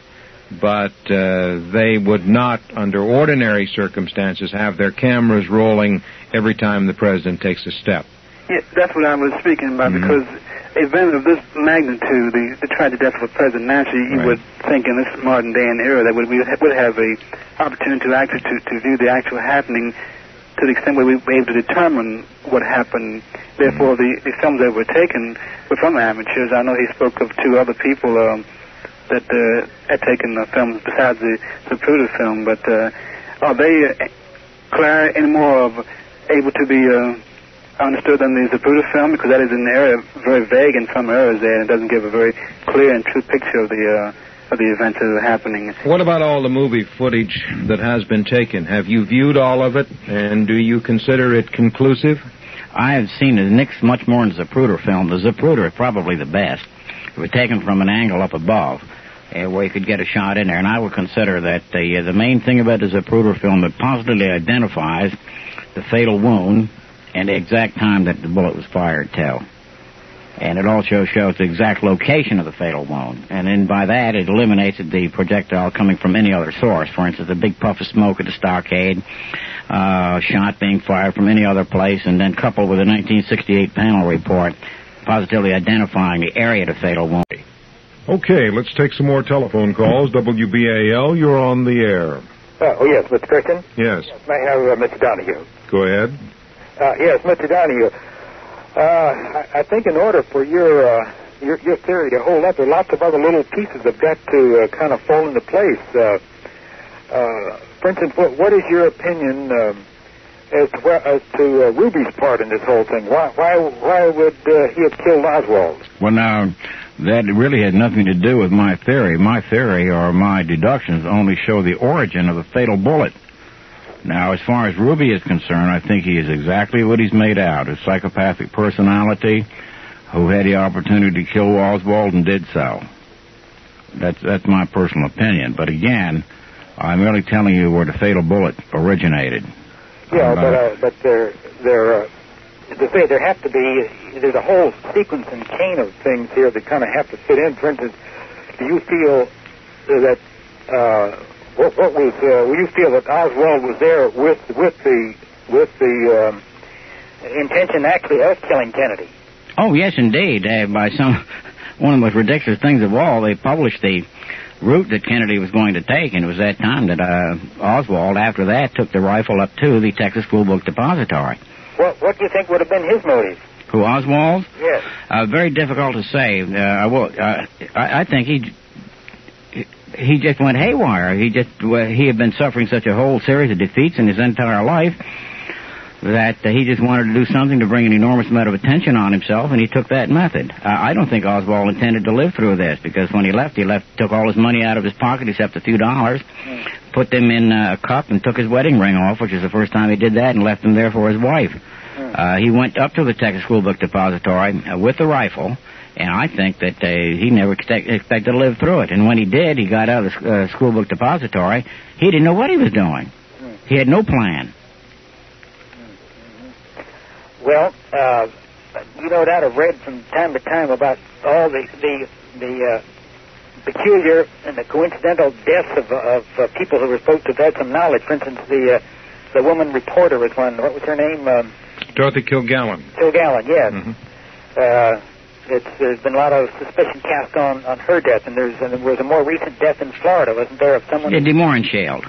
Yeah. Right. And I believe some others. There were a whole series of very peculiar deaths. And this all, of course, makes one wonder, if they're really, I guess that really wouldn't in a way affect your theory that, in other words, there were some shots so your feeling was that the Secret Service man, wonder what he thought he was shooting at. He did, and he did it by accident.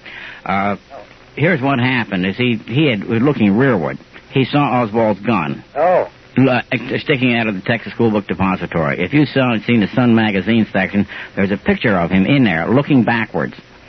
As he saw Oswald's gun, he had to reach down on the seat beside him. On the seat by his feet was a M16. He picked the gun up, and as he had to stand up and turn around 180 degrees to return Oswald's fire, as he was starting to turn around, he tripped. Now, S.M. Holland saw this and saw him trip and fall over at the same time the last shot was fired. In fact, he said he thought he was shot, too. And it was a sheer, utter accident. Well, you mean he fired as he was falling or something? Right. It's an involuntary reflex. Now, I have to explain something else along those lines. I'm an expert witness in courts, and I'm consulted by attorneys. And we had a case not long ago where a police officer shot a boy, and the boy's wearing a helmet. And what happened there, as soon as I heard about it, I made a written report about what took place, and I said it was an involuntary reflex. The pistol had a trigger pull of about 14 pounds, and the police officer slipped. And as he slipped, the muscles in his hand contracted to maximum force, and the gun went off. And I found out later on that's precisely what did take place. It was an involuntary reflex, and he just pulled the trigger on the gun, and it went off. And that's exactly what happened to him. That is a Secret Service agent. M16. Pardon? You say the Secret Service man's weapon was an M16? Yes, and there's no doubt about that. There's a picture of it. Oh. A picture of him with the gun. What happened to that gun? Well, that's one of the things I've requested the Assassination Committee to look up. I said subpoena the serial number and the gun that was used during that day in Dallas. Well, that's just a few questions have been passing through our mind as I was listening. It certainly does present a fascinating new look, and we're looking forward to your book. Fine. Thank you very much. Thank you. Good night. 481-0313 is the phone number. WBAL, you're on the air. Alan? Yes. May I speak to Mr. Donahue? Yes, go ahead. Mr. Donahue, I think you have a fascinating theory. There are a couple of things that I may have missed what you said.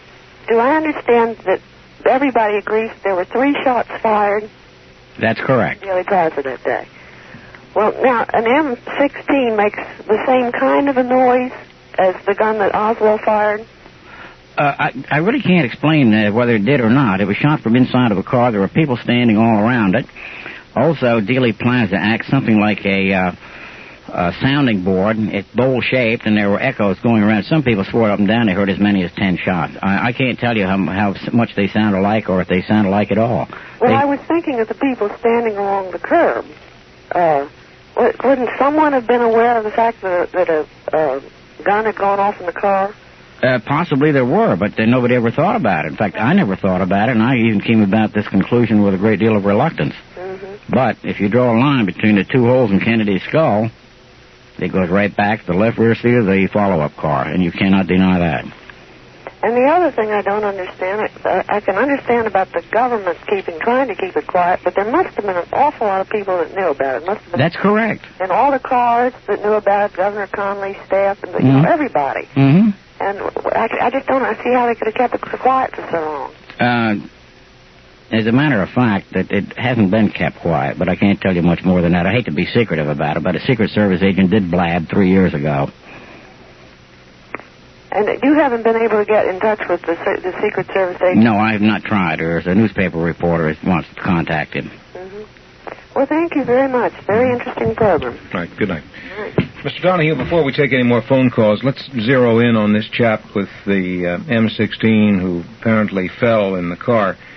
When the gun discharged, what would have happened to the spent cartridge? There's a spring-loaded ejector on the M16. In spite of the rapid operation of the bolt, the spent shells don't go very far. It would have stayed inside the follow-up car. Was there any investigation of the follow-up car, and did anyone report finding a spent cartridge? Oh, I'm sure there was. I'm sure that it was found, the spent cartridge was in there, and everybody in the car knew what happened. Mm-hmm. They had to. But no one reported to any member of the media that such... certainly not. All right, let's take some more phone calls. WBAL, you're on the air. Yes, Alan, to Mr. Donahue. I turned in late, and I wasn't real sure what happened. He was the only person that could fire the Italian-made rifle accurately. Is that correct? You're talking about Mr. Donahue's experiment for CBS? Right. Well, we didn't ask him if he was the only one. Is that correct, Mr. Donahue? That's correct. Mm-hmm. Okay, was Mr. Donahue the only one that could do it? That's correct. Nobody before or since has ever been able to do it. No one has been able to match it. Okay. Also, I believe there's a law in Texas that says that person who was murdered or killed in that state has to be autopsied there. That's very true. Was Jack Kennedy autopsied there? He was not. His body was taken by force by Secret Agent Kellerman. And right here it says the Secret Service agents in Texas, they had their hands on their guns. Earl Rose stood in front of President Kennedy's coffin, and they said, either you move or we run it over you. This was a clear violation of state law. And this was in an interview with Dr. Russell Fisher, the chief medical examiner for the state of Maryland. Yes, they took the body illegally. Okay. And even as much as 2 years after that, the mention of the Secret Service to Dr. Rose caused him to turn white with rage. I have written Dr. Rose, and I have to ask him if he could help me, but I haven't heard from him. Okay. That's a precursor to another Watergate thing, right? Yes, it isn't really the same type of thing as Watergate. It was a severe cover-up. It is a severe cover-up. Do you have an explanation for it? Oh, yes, indeed. If you transport yourself back in space and time to the time when Kennedy was killed, you might realize that it would have been terrible for them to say President Kennedy was killed and his bodyguard did it. immediately there'd be a huge suspicion against Johnson and all parts of the administration. Not only that, it behooved them to prove that Oswald was a lone assassin, and he acted alone simply because of the chicanery the government was going through at the time, trying to get Castro assassinated, and also the fact that Robert Kennedy told a flat-out lie. He said that his brother did not have Addison's disease when he really had an advanced case of it. So there were a number of things they wanted to cover up. Okay. Well, also the incident with LBJ with President Johnson, was that also a severe cover-up? Did he really know about it? Oh, Johnson? Yes. Yes. Again, you weren't turned in earlier. It was explained that the Secret Service were ordered to get Kennedy's body out of there and even use ultimate force, and they had their hands on their guns.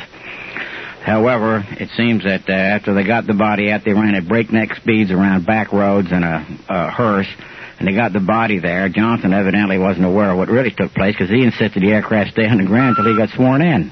Okay. So under that circumstance, I don't think Johnson found out about it till later. But Johnson did develop a pathological hatred of the M16 and didn't even want one in sight. Okay. Well, isn't it a precursor again to the Kennedy family that says that they are liars themselves? No, I'm not going to say that. I say Bobby Kennedy was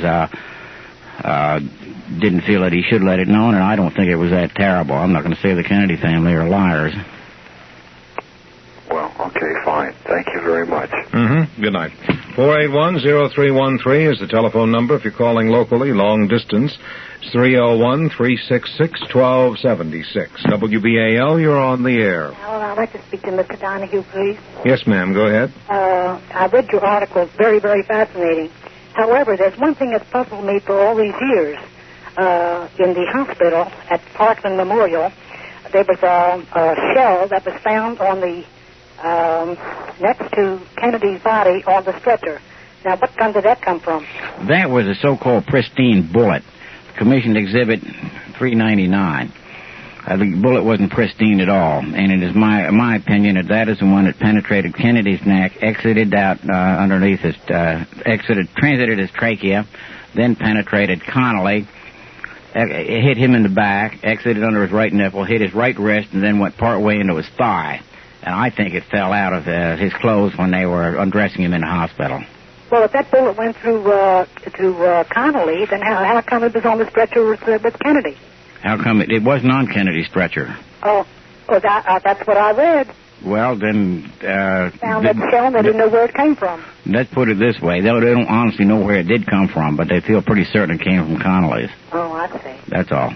Okay, thank you very much. Mm-hmm. Good night. WBAL, you're on the air. Oh, yes. I just wanted to ask some fast questions, like I wanted to add to the book that he's writing. Mm-hmm. That did he know that according to 1965 Collier's Encyclopedia Yearbook, they have in there Jack Ruby's real name? Rubenstein. Rubenstein? Yes. Would you add that to your book? Well, it's a well-known fact. I'm quite aware of that. Well, nobody ever reported it in the paper, his real identity. Oh, well, wait a minute. It was in Manchester, Death of a President. It was, I think, Harold Weisberg. And his Whitewash 1 and 2, I think he was both mentioned in there. Mm-hmm. I read it in numerous places that his real name was Jack Rubenstein. Right, okay. I'm glad to hear that. Okay. Now, did Kennedy have his White House doctor with him on that ride? Yes. He did? Yes. And they let did Kennedy die on the spot? Yes, to all intents and purposes, he was killed instantly when a bullet hit his head. Did he remove the body when somebody dies like that without getting any real clear evidence of the body was removed illegally and by force by Secret Agent Kellerman. Drivers that took him to the hospital. What are they doing today? Pardon? What are the ambulance drivers that took Kennedy to the hospital? What are they doing today? I don't know. Never thought to ask them. Well, they were new men on the job, and I was wondering whether you ever could check into that. The thing that I put together, anybody, organization or group or ethnic group that benefits from a murder, that is a great deal what I mean by benefits, they would be the ones. And an ethnic group that I can think of, I'm not mentioning any names or ethnic groups, but there is one that has a group that is more powerful than Hitler's Gestapo's Kubrowa. I know nothing about it whatsoever. Right. Okay, nice talking to you. Thank you very much. Good night. 481-0313 is the telephone number. If you're calling us locally, WBAL, you're on the air. Good evening, Alan. I have a question for Mr. Donahue, if I may. Go ahead. Mr. Donahue, I'd like to ask you, is there any way under the Freedom of Information Act that you could get a look at those exhibits? Yes, indeed. In fact, that's in process right now. Mm-hmm. Also, I did want to mention that I was last year in Dallas, and I got a chance for the first time to see the actual shooting site, and today, even though it's 20 years later and a few more, you still get kind of an eerie feeling walking down that sidewalk, if you know what I mean. I certainly do. I've never been there, but I can understand it. Well, it's quite an eerie feeling. And I hope you are successful in getting a look at those exhibits. And I don't understand why in the world that they were allowed to be locked up like they were for the duration of the Kennedy family's life or whatever it was in the first place. I don't see why that they weren't the public couldn't get a look at that everything involved in the evidence and all. Well, there's a great deal of doubt in a lot of people's mind whether that's legal or not. There's a Mr. Marshall Burke or Burke Marsh, was it Marshall Burke? Yeah. Who is the lawyer for the Kennedy estate who is in charge of all this, and I don't possibly see how legally he could be put in charge of this and give people permission to see it and deny it to others. It's a little bit goofy to me. Well, thank you very much. Mm-hmm. Good night. 481-0313 is the telephone number if you're calling us locally. Long distance, it's 301-366-1276. Well, obviously, a lot of the people who have written assassination books... Whether that's legal or not. There's a Mr. Marshall Burke or Burke Marsh, was it Marshall Burke? Yeah. Who is the lawyer for the Kennedy estate who is in charge of all this, and I don't possibly see how legally he could be put in charge of this and give people permission to see it and deny it to others. It's a little bit goofy to me. Well, thank you very much. Mm-hmm. Good night. 481-0313 is the telephone number if you're calling us locally. Long distance, it's 301-366-1276. Well, obviously, a lot of the people who have written assassination books are going to be at odds with you, and I suppose you're prepared for the onslaught of authors who will be saying that you're out of touch with reality. Well, not necessarily, Mr. Christian, for this reason. Most of the people who wrote books never came to a positive conclusion. Mm-hmm. They left a lot of things unsaid. Many of these books were written before 1968.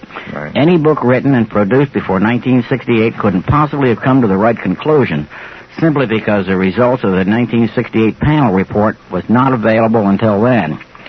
It's my understanding that on one of the local talk shows, a gentleman has already had some very unkind things to say about you. Oh, yes, indeed. That was Robert Morrow. And what did he say about your theory? He said it was poppycock. What do you think about his theory? Well, his entire book is based on a fabrication that the fatal bullet came from the front. Mm-hmm. And over the course of the evening, you've been talking about your theory, saying, in fact, no shots were fired from the front. No shots at all. In fact, I talked to Mr. Morrow and asked him if he'd seen the medical report of 1968 or any of the ones by Latimer, and he said perhaps he had seen them, which is astonishing to me because in a case which evolves around ballistics and forensic pathology, he never even looked at any of the evidence. So is it your opinion, then, that some of these gentlemen wrote books without sufficient knowledge of ballistics to determine the actual cause of death? Oh, that's true, and not only that, they didn't have the knowledge of ballistics, but it wasn't even available to them. Uh-huh.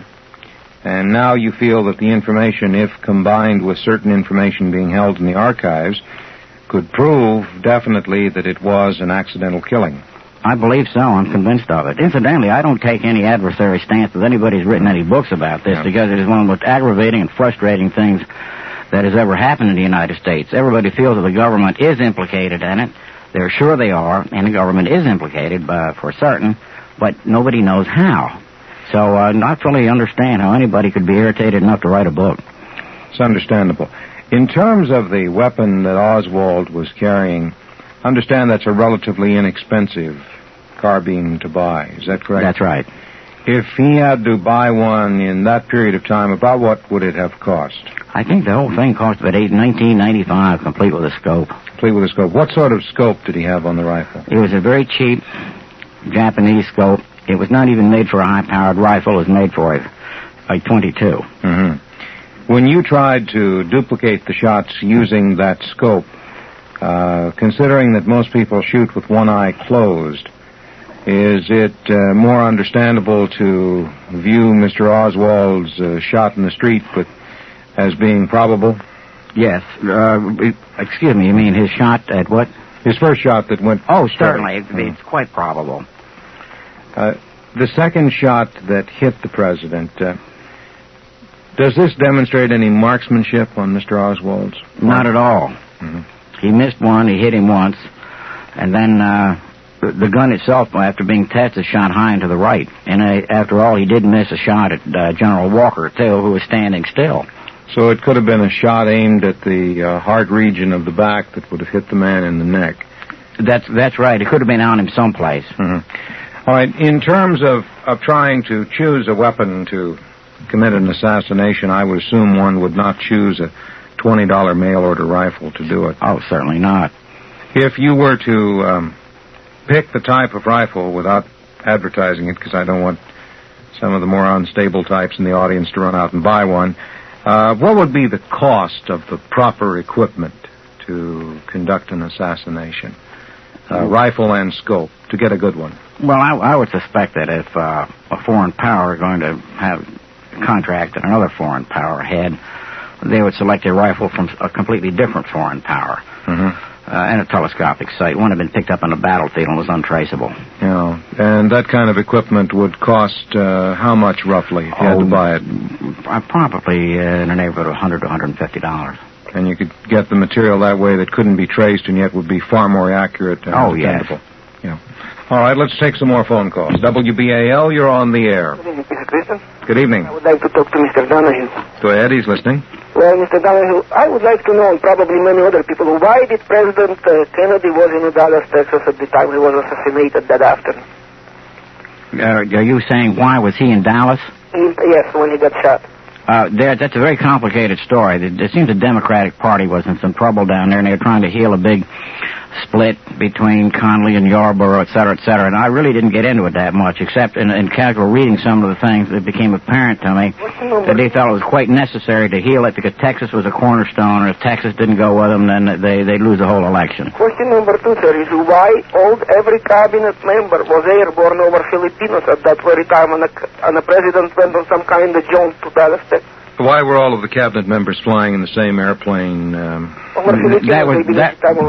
was considered a breach of security. And the reason they were is unknown to me. They shouldn't have been. The president and the vice president should never fly at the same time. After the cabinet officers were all found on the same airplane, they put out a directive insisting that no more than 2 of them fly on any one aircraft. No, sir, this is not the question I put to you. I asked you why every cabinet member... He said that's unknown to him. Same plane over Filipinos away from the government, from Washington. He said that answer is unknown to him. It shouldn't have taken place, and that is known. They should not have had that take place. It was a gross breach of security. The question number 3 would be, why never Mrs. Kennedy appeared and made her statement, or Connally, Mr. Connally, who was even shot at that time? These people still alive and well around here, and there is no word from him, and all kinds of opportunists write the books about this.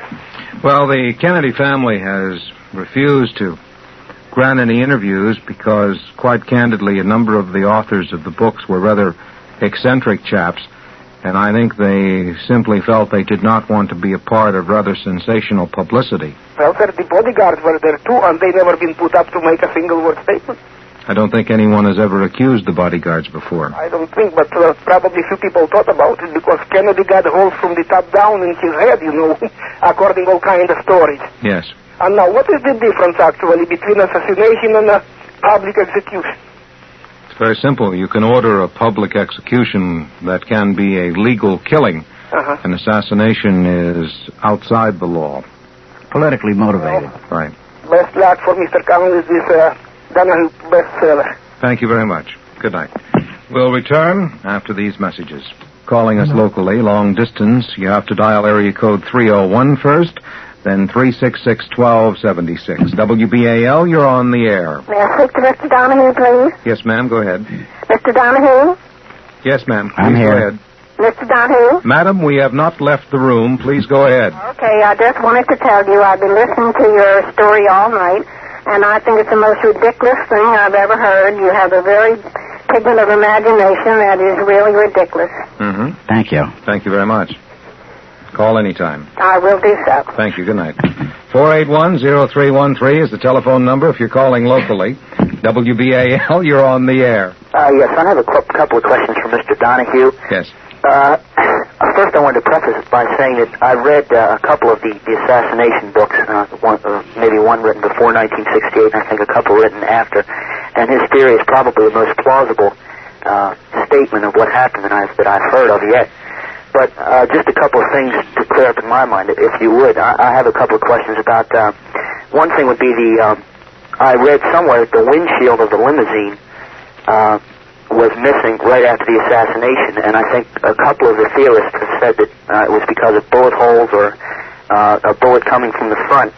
And Mr. Donahue denies that a bullet was fired from the front. I was just wondering if he knows anything about the whereabouts of the windshield or if it was, in fact, missing. No, there's a picture of the windshield taken from the front, which shows a nick in the windshield. Now, looking at the front from about the right front fender, approximately 5 to 6 inches from the right of the rear view mirror is a spot where a bullet fragment did hit the inside of the windshield. I see. Now, a neutron activation analysis test was made of the lead smear in there and compared with the others, and it did come from the core of Oswald's rifle bullet. So, wait a minute. Now, the type of glass that is, now there's a complete picture of the front of the car showing the entire windshield. Now, if the bullet had gone through the front, there would have been no doubt about it because it had made a very large radiating type of spider web cracks in it. So there was only one crack in it. The windshield was removed later on, but only to replace the one that was cracked. Okay, another one of the accounts I read said that there had been something like a 3-minute blackout in Washington of all communications in and out of the White House and several other, I guess, national security-oriented agencies. Could this have just been a bizarre coincidence, or do you think perhaps immediately after there was some kind of communication between the Secret Service and Washington? Oh, there was communications, I believe, constantly. The blackout took place because the lines were overloaded. I don't think there was any conspiracy or anything else in there. Right. And I didn't hear the beginning of the show, but I've read that the Kennedy family has sealed off all the records until the year 2070 or something. This is just to protect the family reputation, or I didn't hear your comments about this earlier. Yes, it is to protect somewhat the family reputation, but I don't know if that's so terrible at all. Again, you didn't hear the forepart of it, but Robert Kennedy, as Attorney General, flatly denied the fact that Jack Kennedy had Addison's disease, when the truth of the matter is he did have a very serious case of Addison's disease. Right. So he showed him he actually did not tell the truth. Right. And with that Life magazine photograph of Oswald with the rifle that they said was a head, Oswald's head on someone else's body, would that have been a Secret Service fabrication? No, that was not. The man there they're talking about is a man named Billy Lovelady.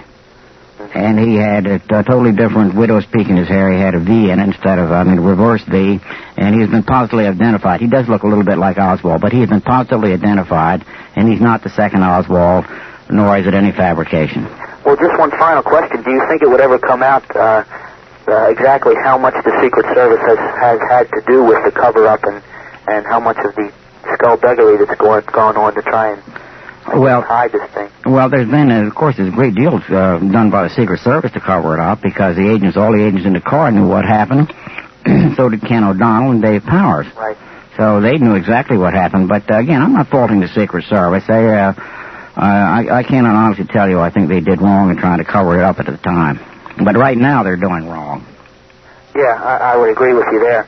Again, I'd like to say it's one of the most plausible statements I've heard of it. I don't think it has as many holes in it, at least, as the others do.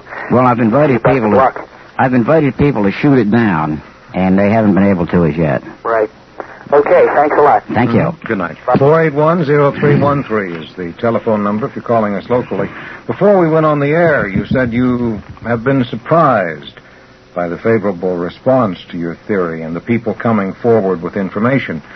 Since you first publicly proposed this theory, have you received helpful information from sources? Yes, indeed. I received the information about the extra penetrating fragment in the back of Kennedy's jacket because I felt that since I had said the first bullet was a ricochet, and one piece of lead did hit Jack Kennedy in the back of the skull, and it very clearly shows on the X-rays that there must have been some other pieces, and this Mr. Ed Whistle from Owings Mills called in and frankly told me that another hole was found by Dr. John Latimer. Have you received additional leads that give you reason to believe others are going to support what you're saying? Outside of extremely few cases, 3 or 4, everybody has hardly agreed with it after studying the case. Yeah. And we, for instance, one friend of mine who is a air policeman was told about Johnson's security plane approaching here, and the Secret Service agents requesting everybody get out of the area to head an M16. Johnson hated the sight of them. And you feel that this pathological hatred of the M16 may have indicated that he understood that an accident had taken place that day in Dallas? He not only understood it, but again, as I mentioned before, in an interview with Frank Cormier, he explosively said that about assassination, that he wasn't afraid of getting assassinated. He said one of the Secret Service agents guarding him would probably trip and fall, and his gun go off. And then he also said they're trigger-happy as a bunch of Texas sheriffs. Now, where did that statement come from? It didn't come out of the blue. There was a reason for him to say it. You feel that this is not the sort of thing he would have said unless he actually had an incident in his background that bothered him? Nothing that Cormier said at that point in the interview would have caused him to bring that up. It just seemed he spontaneously said it. Was there anything in Johnson's career that would have indicated as president that there were any near misses or any trigger-happy Secret Service people around him after he became president? No, not that I know of. However, you must remember that Dr. Kissinger, his bodyguard had an accidental discharge in one of his trips abroad. Somebody dropped an Uzi submachine gun from an airplane rack, and it fired one shot in the cabin. Yeah. All right, let's take some more calls. WBAL, you're on the air. Hello, Mr. Christian? Yes. To Mr. Donahue? Yes. You've been saying there was no shot come from the front of the vehicle, right? That's correct. Well, I have an article in front of me here that says that it did, in fact, throw the body back and to the left, and it was coming from, like, the grassy knoll area. Yes, and it also said that it drove his head back at a velocity of 131 miles per hour. 75, in 6 seconds of Dallas, it said 75 feet per second. Well, we'll put it this way. We'll explain it mathematically with the immutable laws of the conservation of energy as the mass of one object times the velocity of the same object is equal to the mass of another object times the velocity. So if they two collide like two billiard balls, you ever shot pool, you know if you hit one ball with another ball, and one ball is weighing the same weight and hit directly, will propel the other ball away at almost exactly the same velocity which the first ball hit it. Right. Away. Right? That's correct. All right, now, if you use the same formula there, mass times velocity times mass times velocity, if a bullet weighing 160 grains, traveling 2,200 feet per second, were to strike a human skull, which weighs 10 pounds, and the skull were to absorb all the energy, you will find out its velocity would be backwards only about 5 feet per second. Since a lot of the skull tissue was displaced, the maximum velocity of the skull would have been about 3.7 feet per second. So the only thing you can attribute this to is a neuromuscular reflex. And again, in 1969, I went to the wound pathology lab, and I talked personally to Dr. Alfred Olivier, and he told about firing shots at 10 inert skulls with Oswald's rifle. The inert skulls were human skulls filled with gelatin. He put them up on a small pedestal up to a range of 89 yards away. Only one skull even fell off the pedestal. So you see, nothing hit Kennedy's head to drive it back at X number of miles per hour or feet per second. Well, the fact is that it did that the body did go back, though. But it's a neuromuscular reflex. The bullet had nothing to do with it. The pool ball hit, and the pool ball would never hit and then pull the ball back. It would always push the ball forward. So No, his head moved backward. Backward, and the head fell to the left, the body went straight back, right? But you can't use that as a reason for saying a bullet hit him from the front, because his head went back at too much a greater velocity to attribute it to even a direct hit by a bullet in which the head absorbed all the energy. Well, you're saying then, in fact, that the bullet came from the rear, hit Kennedy, and in reaction, nervous reaction, pulled his head back? That's correct. The body fell back? Right. Okay, well, all right. Just one more question. Why did the bullet that hit the curb, right? That was the first bullet, you say?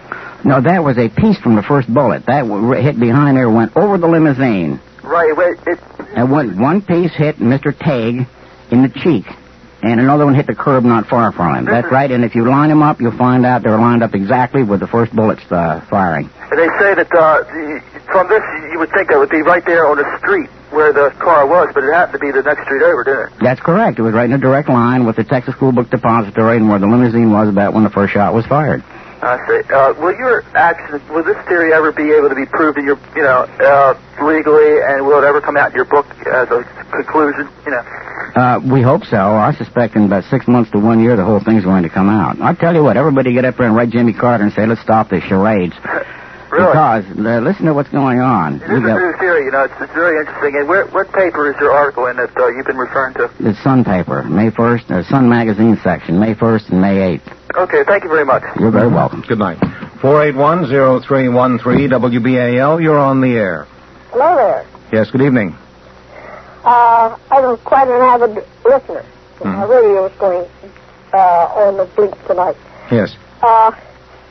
One thing is, stands to reason that not only his head fall back, but his body fall back, because just as soon as the shot was fired, the man driving the car stepped on the gas. All right, now hold it right there. On the gas. Hold it right there. That did not take place. Again, you tuned in late. You had a strange thing take place. A motorcycle cop, hearing the shot, slowed down and inadvertently pulled his motorcycle over in front of the limousine. Your presidential limousine was actually slowing down at the time the last shot was fired, and there was no acceleration until 2.6 seconds after the last shot was fired. I listened to the broadcast as it was going. I happened to be working very hard that day, and I sat down to take a little refreshment, which was some soft-boiled eggs, and I turned on the radio. And there was music going, and in a couple of, I said about 2 or 3 minutes or less, the music stopped, and a man spoke. President Kennedy has just been shot in the head. And the music went right on again. The exact same thing, at the exact same time of day, years before, I got the same, the message that the President Roosevelt had died. It was just exactly the same manner. And at first I was startled. It sort of got me. It would. That would be shocking news at any time. I waited a couple of seconds, about a minute or so, and finally they came on and explained that he had been shot. And I did the sensible thing that people should do at the moment. People should pray because the man's soul is leaving his body. Well, I think that's certainly very commendable on your part. I ran out. I had no phone at the time. I ran out, went to the corner phone, and called the priest. Well, that's great. I'm glad that you did that. If you'll pick up on that, Debbie, we have to break for the news, but we'll be back right after we take time for the news, right here on Radio 11, WBAL in Baltimore. That's WBAL News. Jack Shawm reporting at 11:05. Okay, Jack, thank you very much. Our guest is Howard Donahue. He's discussing his theory about JFK's death. Now, Mr. Donahue, we're going to take some more phone calls in just a moment, but I want to add another chapter to what we've been discussing tonight. And if you would take a moment or two and explain why you are considered an expert witness in the area of ballistics, that might help people understand some of the material you've provided this evening. Well, we've been in the gun business for about 20 years. I've done development work on projectiles. I'm considered an expert marksman with all weapons, pistol, rifle, and shotgun. I shoot thousands and thousands of shots a year through all manner of weapons. And I know how weapons function since I'm also a gunsmith. And tied all together, that's what a gun expert is. And you are called on frequently to testify in courts of law. Yes, I'm called on by ATF. I'm an expert witness in criminal courts. I've also been called on as an amicus curiae from a judge who wishes an independent viewpoint on a certain type of weapon. I'm consulted by many law firms as to negligence and a homicide and so on. Mm-hmm. All right, let's go back to the phones at 481-0313 or long distance at 301-366-1276. WBAL, you're on the air.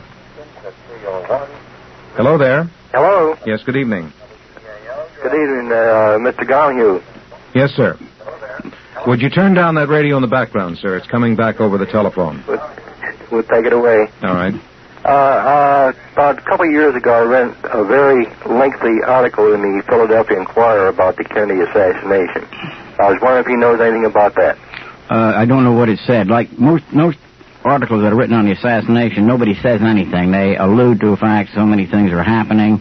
They insinuate there's deep plots here and there, but nobody ever really says who did it. Well, there was many facts that were put out, like the floor that the president was on was closed for a period of 2 years, and over in the islands off of Greece, they claimed to have seen a woman pushing a man in a wheelchair that was immobile. The fisherman... Oh, no, wait a minute. You're alluding to the fact that perhaps Kennedy is still alive and a vegetable. No. He was supposedly at that time. No, he was killed instantly. I have a frontal... You have facts in that? Yes, I have a fact. Let me explain to you what the facts are. By a strange series of coincidences, I met a doctor who was a psychiatrist in Towson, right near where my gun shop is. In Towson? In Towson, Maryland. Yes. His name is John Henderson. Mm-hmm. I know him well. You do? Well, he was at Parkland Memorial Hospital that day. Mm-hmm. And he was interning there, and he helped to carry Kennedy's body in. Mm-hmm. He was there when Dr. Kemp Clark, a 6'5" neurosurgeon, reached down and took Kennedy's nose between his thumb and his forefinger, turned his head to the left. And when Kemp Clark looked at the huge wound that was in the frontal part of Kennedy's skull, he said, "Turn off all the life support systems." The Secret Service man came up and told him not to until he was ordered to, and a short time later he said it was all right. There was no doubt at all. No doubt at all? None at all that the enormous damage that Kennedy's skull suffered, that there was any chance of him living at all. Right. That's what the paper insinuated, that he had lived as a vegetable for a period of 2 years, and these people were sighted off the coast of Greece. No, of course, with Jackie Onassis and their affiliations. Makes a nice detective story, but it's absolutely untrue. Thank you very much. Incidentally, there's a written and accurate report. Right. Dr. Hume removing the left cerebral hemisphere along with the damaged right cerebral hemisphere, and there's pictures of it taken at Bethesda Naval Hospital. Kennedy was killed instantly. And your book, your publication will be out in 6 months to a year, you think? We don't know. I'm trying to finish it as soon as I can. Be very delightful to read it. Thank you. Thank you very much. Mm-hmm. Good night.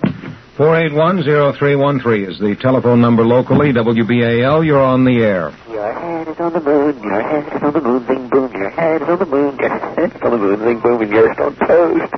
They let you out with a handful of dimes and nickels again tonight, didn't they? Hello? That's all right. Mr. Kristen, your head is on the moon, your head is on the moon, your head is on the moon, your head is on the moon, your head is on the moon, your head is on the moon. You know, I'm surprised that you know that the dimes are the little shiny ones and the nickels are the next size. You know, they've changed the phones now. You can't do it with just a dime anymore. Mr. Kristen. Have a nice evening. Don't get lost going home now. Good night. 481-0313 telephone number. If you're calling locally, long distance, it's 301-366-1276. That little dude only hits the ground about every third step. WBAL, you're on the air. Mr. Donovan. Donahue. Mr. Donahue. Yes, sir. I didn't hear all the program, but are you saying that Oswald did fire? Yes, he fired 2 shots. And he did hit him? He hit him indirectly once by a ricochet, and he hit him directly once. That was a bullet through the neck. You're saying then that he did not kill him? No. Oh, I see. The bullet was a full-jacket military bullet with a blunt nose. It penetrated his neck, hit no major nerves, arteries, blood vessels, and then exited and created very little damage, believe it or not. Well, I believe you said the Secret Service man was riding backwards in the follow car. No, that's one of the things that usually happen. Now, by interpolation, in order to get, for Kennedy to get two of his friends in there, O'Donnell and Powers, he probably had to remove the rearward viewing anti-sniper personnel, which is one of the most important people there. And so he removed it, and he was unable to see backwards. But he wasn't riding backwards. No, he was not. Was he in an open car? What, you mean Kennedy? No, the follow car. Oh, sure it was. Why, it was a 1959 Cadillac convertible sedan. And he saw Oswald in the window. Right, looking back. He was looking backwards at the time, but he wasn't facing backwards. He had to turn around. Then why would he turn toward Kennedy? Wouldn't he turn toward the back? Wait a minute. He, as the firing started, he was sitting there up a little above the seat on a special seat that runs across the back. Now, between himself and the other Secret Service agent, there was an M16 laying on the seat. As he was looking backward, he saw Oswald. He had to turn around. He picked up the rifle, and then he had to turn around 180 degrees to return Oswald's fire. And as he started to turn around, he tripped and stumbled, and at an involuntary reflex, the gun fired. Oh, and you mean to tell me they covered that up? They sure did. Oh, that's ridiculous. Well, wait a minute. If it's ridiculous, you must know something I don't know. Because if you draw a line through the two holes in Kennedy's head, it goes right back to the follow-up car. How do you explain that? Well, what's ridiculous is the cover-up. Oh, yeah. Oh, excuse me. The cover-up is ridiculous, and that's true. I mean, there must have been hundreds of people that would have seen that. No, they couldn't. You see, there were two agents on each side of the car. There was one person who did see it. It was S.M. Holland. And did they decide immediately that they would cover up? They did indeed, and that's where the name of the book came from that we're writing. It's called The Dallas Decision, and it was Robert Kennedy who made the decision to cover it up. And I would say he was justified at the time. Well, they must have decided that no one else would have noticed it, so we'll cover it up. They did that. They lived in constant fear and apprehension for a long time for fear that somebody actually did see it that would come forward or somebody would talk, but they did not. All those people there, and none of them would come forward? And That's correct. They were all sworn to secrecy. It was in an open car? Right. Oh, that's unbelievable. It is unbelievable, but it's Murphy's Law.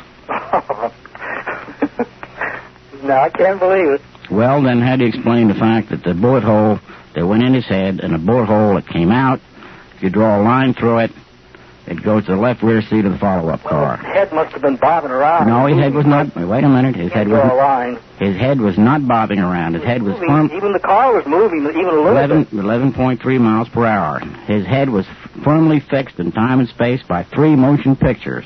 They know exactly the position of the head when the fatal bullet hit it. Well, maybe you can explain it. No, I can explain it. Thank you very much. Well, thank you. Good night. WBAL, you're on the air.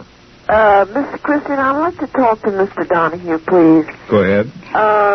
I'd like to know, you say that Secret Service man was one of his bodyguards, was supposedly the one that shot him. Is that correct? That's correct. Now, what happened to this bodyguard? Did he come forth and he just didn't say anything, or he just... No, the Secret Service had maintained Chief Rowley of the Protective Section, White House. I can't hear you. I'm sorry.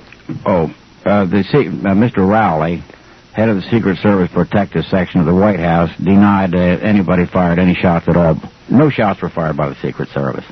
Uh-huh. Well, who do you say did it? I personally believe George Hickey, who was sitting in the left rear seat, did it. And it was strictly a terrible accident. Uh-huh. It was just purely an accident. Absolutely. Uh-huh. Now, what happened to this Mr. Hickey? Is he still in... I don't know. I beg pardon? I do not know. I do not know what has happened to him. Uh-huh. Well, I wouldn't want to have that on my conscience. Well, it was, unfortunately, Mr. Kennedy may have contributed to his own demise by removing one of the rearward firing personnel. Uh-huh. That Secret Service man sits there and looks backward. He has a high-powered rifle with a scope on it. In order to put 2 of his friends in the car, O'Donnell and Power, he probably had that man removed, which was a gross breach of security. Now, suppose they would have known that he did it. Would they have prosecuted? No. No. No, it was just what I said. It was an accident. Uh-huh. There was no prosecution now or forever. Oh, it's a shame. Okay, thank you. You bet. Good night. 481-0313 is the telephone number if you're calling us locally. Long distance, it's 301-366-1276. WBAL, you're on the air. Yeah, hi. I'd like to attest to Mr. Donahue's expertise in the matter of accidental shootings. From what I understand is the area around his gun shop in Towson is a disaster area. You got a friend of mine worked in the bank there, and he said one day a bullet came through the wall, and another time someone fired a bullet into a clock on the wall. Sounds like a real testing area. Sound like a proving ground. Yeah. We have the only shooting gallery in the United States where the customers shoot in all directions. Yeah, I understand it was the owner of the gun shop in one instance. I don't know about that. Anything else? No, that's all. Thank you. Yeah. Good night. 481-0313 is the telephone number if you're calling us locally. WBAL, you're on the air. Yes, Mr. Donahue. Speaking. Yes, I read your article back in the day in the Sun magazine, and I really think your theory is the best I've ever seen. I read a couple books about it. My question is concerning what the gentleman previously had called up about witnesses that had actually seen it and were sworn to secrecy.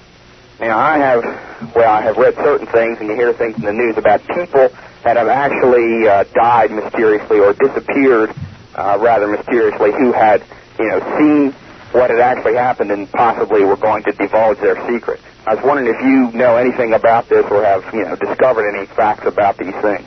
Well, I've read about it, and the attrition rate amongst people who seem to have knowledge about this has been rather high. Yeah. Although I have never been threatened, and so I really don't know if it's a coincidence or not. Although in actuarial tables it says that the chance of this happening to that many people connected with it like 1 in a billion. Yeah, I thought that was rather peculiar to let it happen. Also, did you happen to read the book by the district attorney out of New Orleans, Jim Garrison? I think it was called A Heritage of Stone.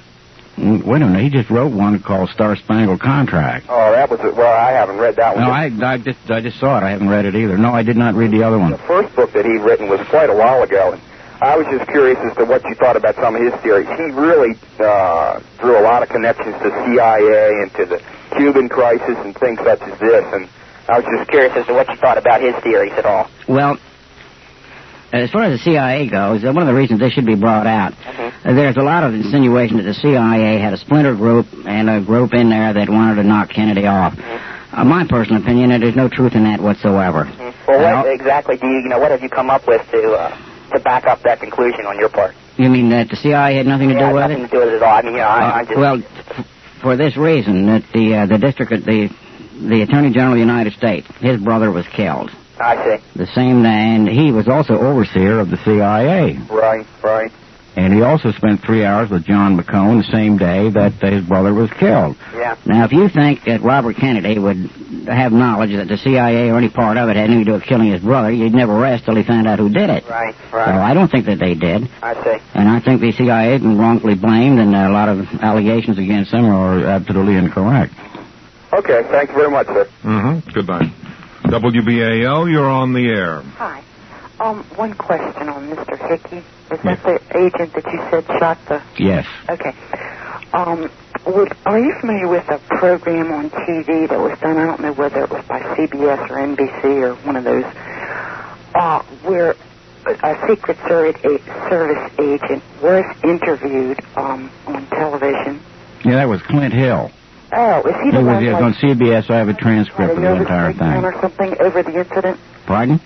Is this, He had a nervous breakdown. Yeah, I was wondering, that's not the same guy, huh? No. Clint Hill was on the left front. He was the one who ran up and got on the presidential limousine and pushed Jackie Kennedy back in the seat. So he would not have been aware that this guy made the mistake by... Oh, I think he would have been aware. Oh, so maybe that's why he's... That's possibly correct. I see. Thank you. Good night. WBAL, you're on the air. Grayson? Yes. Yeah, I'm a first-time call. May I speak to your guest, please? Yes, of course. Go ahead. Is your name Mr. Donahue? That's correct. Well, listen, I'm interested in... I heard you make a statement some time ago about an accident. Whether when they discovered that the security man had killed accidentally. But then that night of the assassination, a man came on by the name of, I think it was the sheriff, by the name of Dukins or something like that. that day or something. He made a remark that case closed, and that always brought a awful bearing on me. How could he make that statement that fast if it wasn't something wrong, if he didn't know something? He was only a small man, to my knowledge. I read both of your articles in the Sun. I read both of them. Well, thank you, but I don't know how to answer your question because I hadn't heard that before. Well, that was broadcast on the TV. But the day that they had caught, what is his man named Oswald? Right. They caught him the same day, didn't they? Possibly it is, but I say that I did not hear. Well, this man came on and said he was a sheriff. I think his name was Dukins or Dunkins or something like that. Durkin, D-U-R-K-I-N. Perhaps that's his name. I think I've heard the name, but I'm not positive. But I didn't hear. I bet I didn't hear him make the remark. He said, "Well, the case is closed." Well, it looked like he was. It looked like Oswald was indeed the assassin. They tied him to the gun, and the whole works. You could give me some light on that to keep my mind so I could close my mind, because it always dawned on me I couldn't understand why he could say that so fast. Well, I tell you what, when I first heard it, I thought the case was closed, too, and I thought this whole doggone assassination investigation was strictly by a bunch of money-hungry book writers. But I found out I was totally incorrect in that. Well, okay, thank you. Thank you, sir. Good night. Night. In terms of the injury that actually caused Kennedy's death, you're saying this weapon accidentally discharged. Now, where did it hit him in the head? It hit him 4 inches above and approximately 1 inch to the right of the midline, and I'd say 4 inches above the external occipital protuberance. And anybody sitting there wishes to locate that, put your index finger in the back of your head, and you'll feel a little lump in there where it'll see your spine disappears into your skull. That's the external occipital protuberance, right above it. And then put your finger about 1 inch to the right of it, and then 4 inches above. It struck his skull there and transited his skull laterally, and exploded, fragmented explosively at just slightly anterior to the coronal suture and the parietal plate, which meant there's no chance at all of it coming from Oswald's rifle. And such a blow, such a massive blow to the brain would have been almost instantly fatal. It was instantly fatal. Anything, any heartbeat or anything else like that was strictly temporary and couldn't be sustained. And the weapon that would have fired that, what sort of ammunition was the Secret Service using at that time? It was .223. Now, and it was most likely soft-point ammunition. It was soft-point ammunition that hit it. I feel that the Secret Service was armed with soft-point ammunition simply because if they had to fire into a crowd, a steel-jacketed bullet would not satisfy two of the things. One, a single shot must be instantly disabling, and by doing so, it must create an enormous wound. And the second thing is it may not penetrate a whole series of people and wound 3 or 4 people to fire at one person. So I want to say, just as far as I can see, the Secret Service was armed with soft-point .223 ammunition. And is this consistent with the kind of wound that would have been created? Absolutely. It's consistent in every way. We'll be back to take more of your phone calls in 1 minute. 301-366-1276. WBAL, you're on the air. Mr. Christian, this is the second time I've called, and I want to congratulate you or thank you for having such a nice new system where you don't have to just sit here and listen to the nothingness. Mm-hmm. Try and listen to the radio while you're holding on the phone. Well, we added that circuit so that while you're on hold, you can hear the program that's in progress. I think that's a real good idea. I really enjoy it. I'd like to say something to Mr. Donahue, if I might. Yes, of course. This is a secret admirer of yours, Mr. Donahue, and we have something in common. We like cannons. Cannons? Uh-huh. You like cannons? Yes. Do you have one? Several. Mm-hmm. Talking about carbide cannons. No, she's talking about black powder cannons. Black powder cannons. Right. Is that right, April? Right.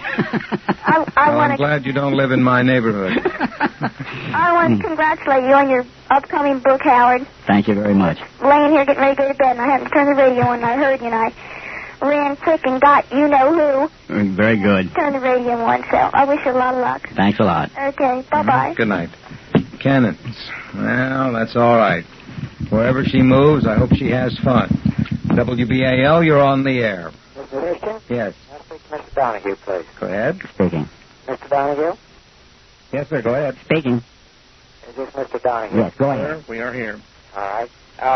A question regarding, is it Mr. Hickey who was the Secret Service agent you feel did the... That's my opinion. Have you made an attempt to locate him? Yes, we have. You have? We have attempted to locate him. Have you been unable to? No, we have. I feel pretty certain we have. And no, I have not contacted him myself. Uh-huh.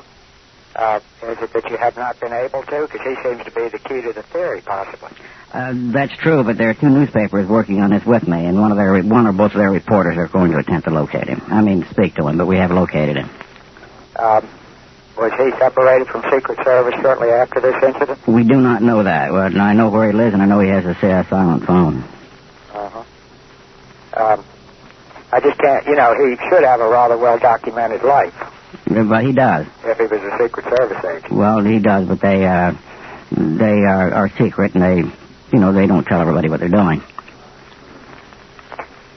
But there is an attempt. If you locate him, we hope we'll hear what the outcome of that is. Well, we hope so, too. I doubt very much we'll get anything out of him whatsoever, but we're going through other procedures right now. Through the Senate Investigating Committee, and also through a Freedom of Information suit.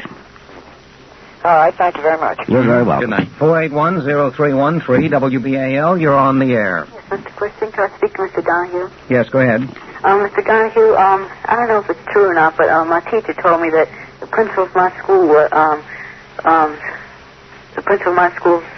son got married to one of the Kennedy's daughters. I don't know anything about it. You don't? Nothing. So I just thought maybe you'd know anything. No, I don't. There are a great number of Kennedy children, and, of course, some of them are of the age where they would be getting married, but I'll tell you this, usually in the society pages of the newspaper, they cover the weddings of prominent people, and if it were true, that wedding would certainly have received some local publicity, unless it was done very quietly and in another city. So I think if it was done, then your teacher should give you the names involved, and you could check it from there. Oh, okay, thank you. Mm-hmm. Good night. 481-0313 is the telephone number if you're giving us a call locally. WBAL, you're on the air. Yes, Mr. Donahue, please. Speaking. Yes, it appears that you have done quite a bit of research on the assassination. There's one question in my mind on the accused of this assassination, and then how, when he was being transported, how he was killed while he was being transported by the other man. Do you have any knowledge on that? Wait a minute, excuse me. I can't quite pick up what you're asking me.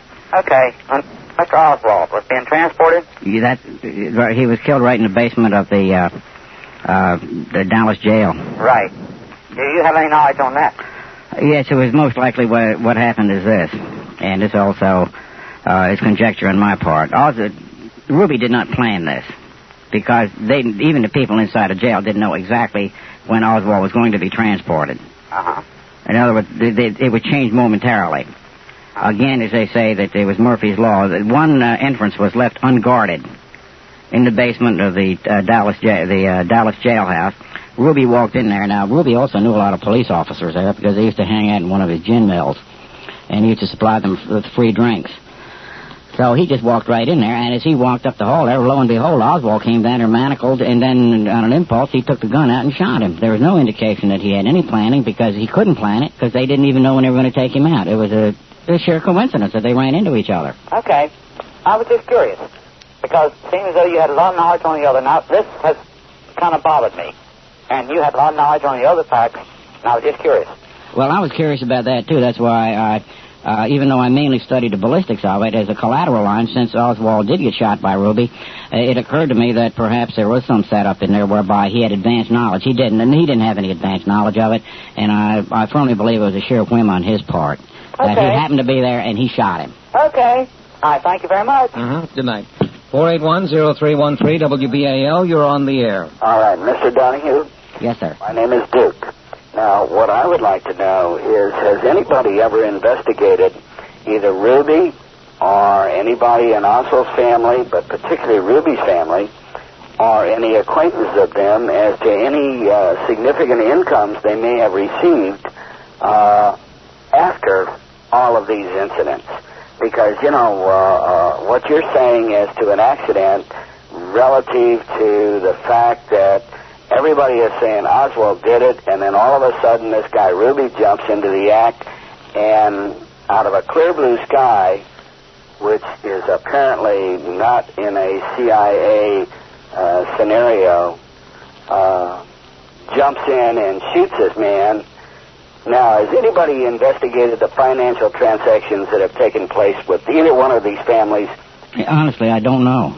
Of course, I did not, and I don't know where you could find it.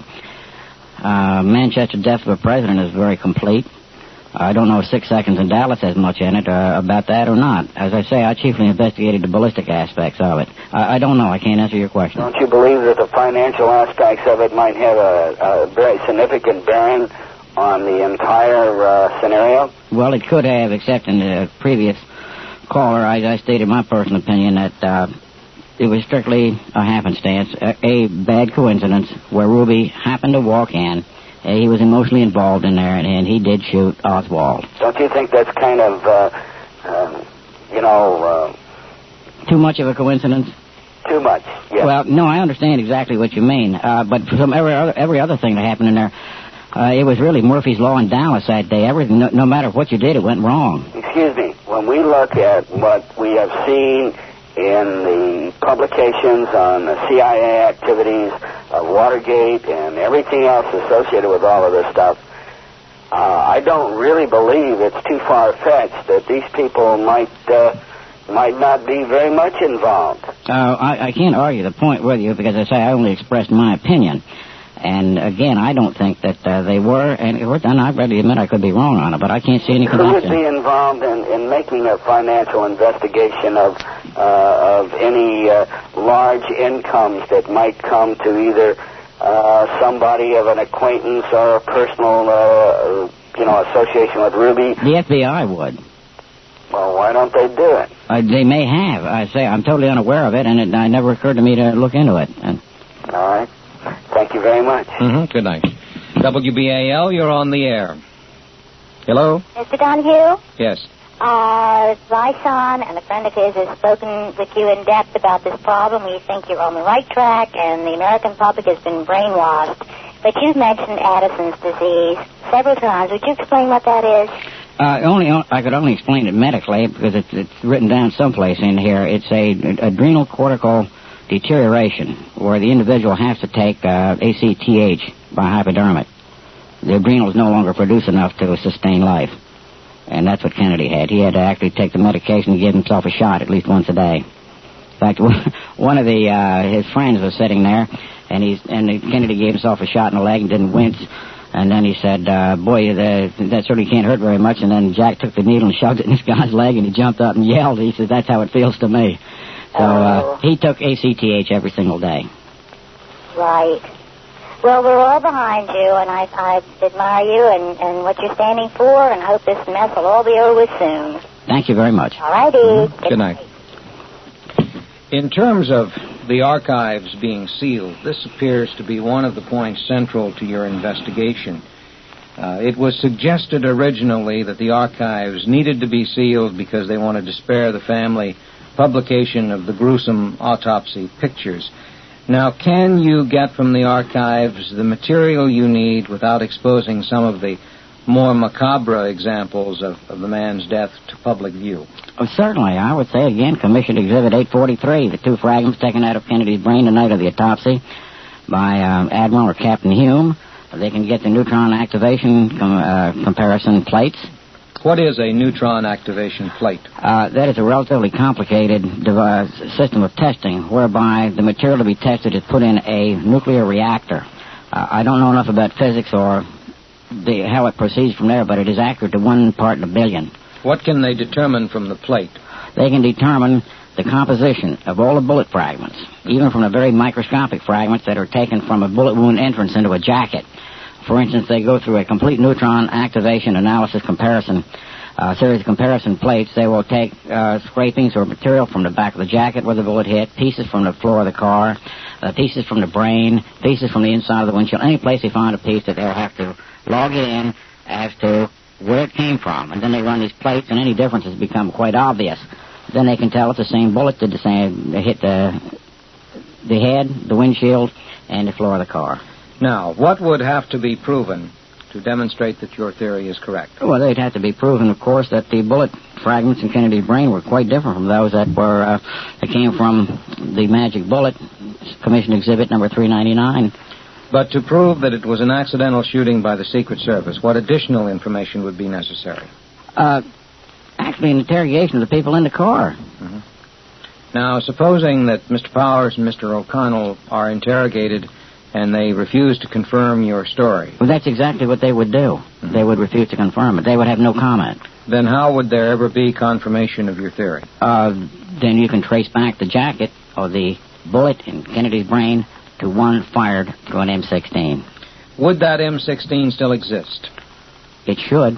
It has a serial number, and it was on the arms manifest issued to that security car.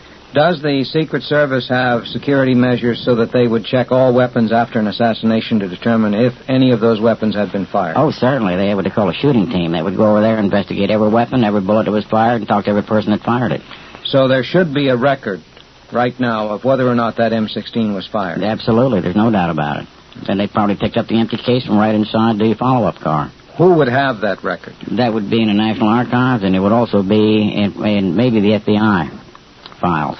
And so a check of, first of all, the bullet fragments held by the National Archives, then a weapons systems check, either held by the Archives and or the FBI, plus interviews with the personnel in the follow-up car would be the fundamental information required to confirm your theory. That's correct. All right, let's take some more calls. WBAL, you're on the air.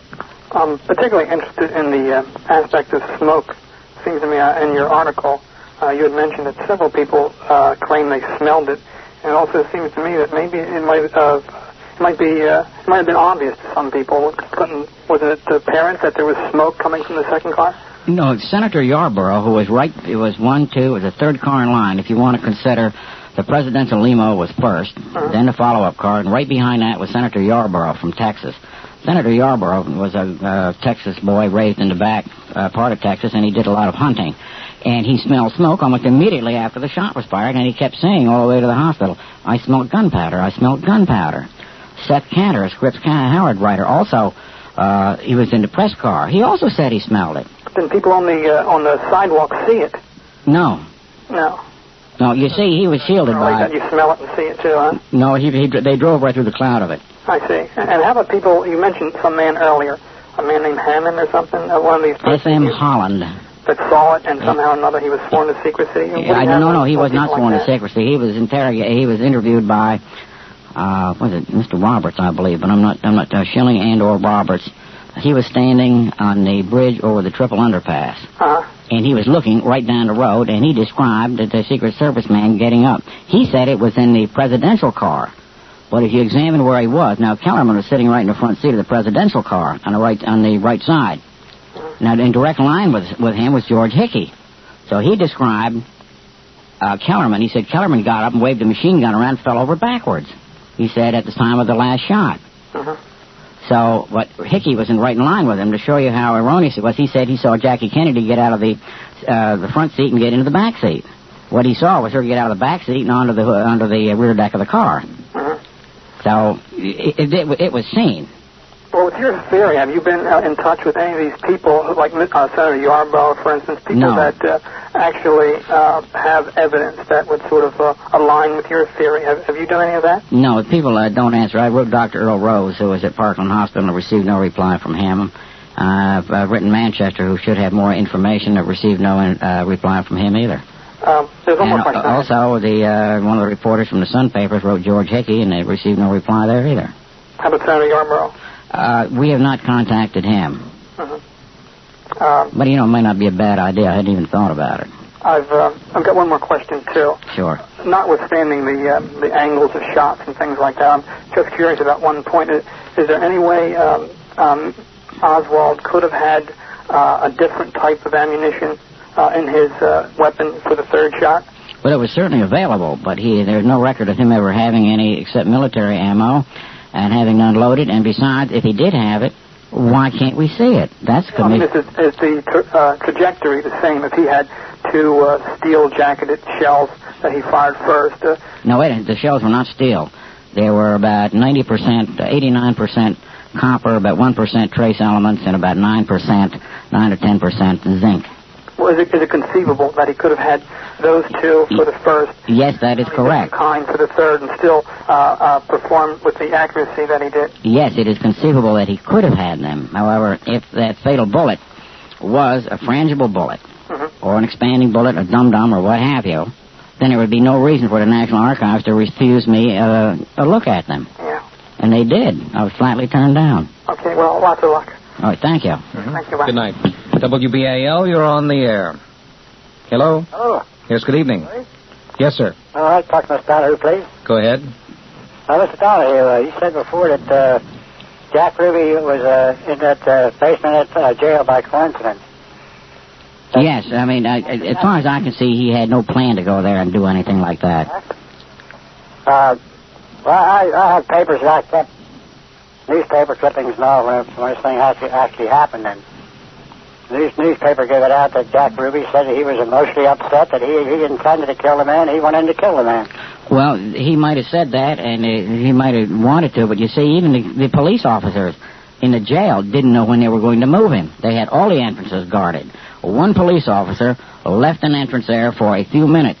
Ruby walked into it. It was a car entrance. And as he walked up into the basement section or wherever it was he ran into Oswald, he ran into him strictly by circumstances. He didn't know he was going to be there because the police didn't know until a few minutes before he left. Ruby had a lot of pull with that police. Yes, he did. The man that probably could have even got in there to see the guy if the guy take a shot at him. Yes, and that's a great deal of embarrassment to the Dallas Police Department since so many cops did know Ruby. But I still think it was a whim and that he couldn't have gotten in there.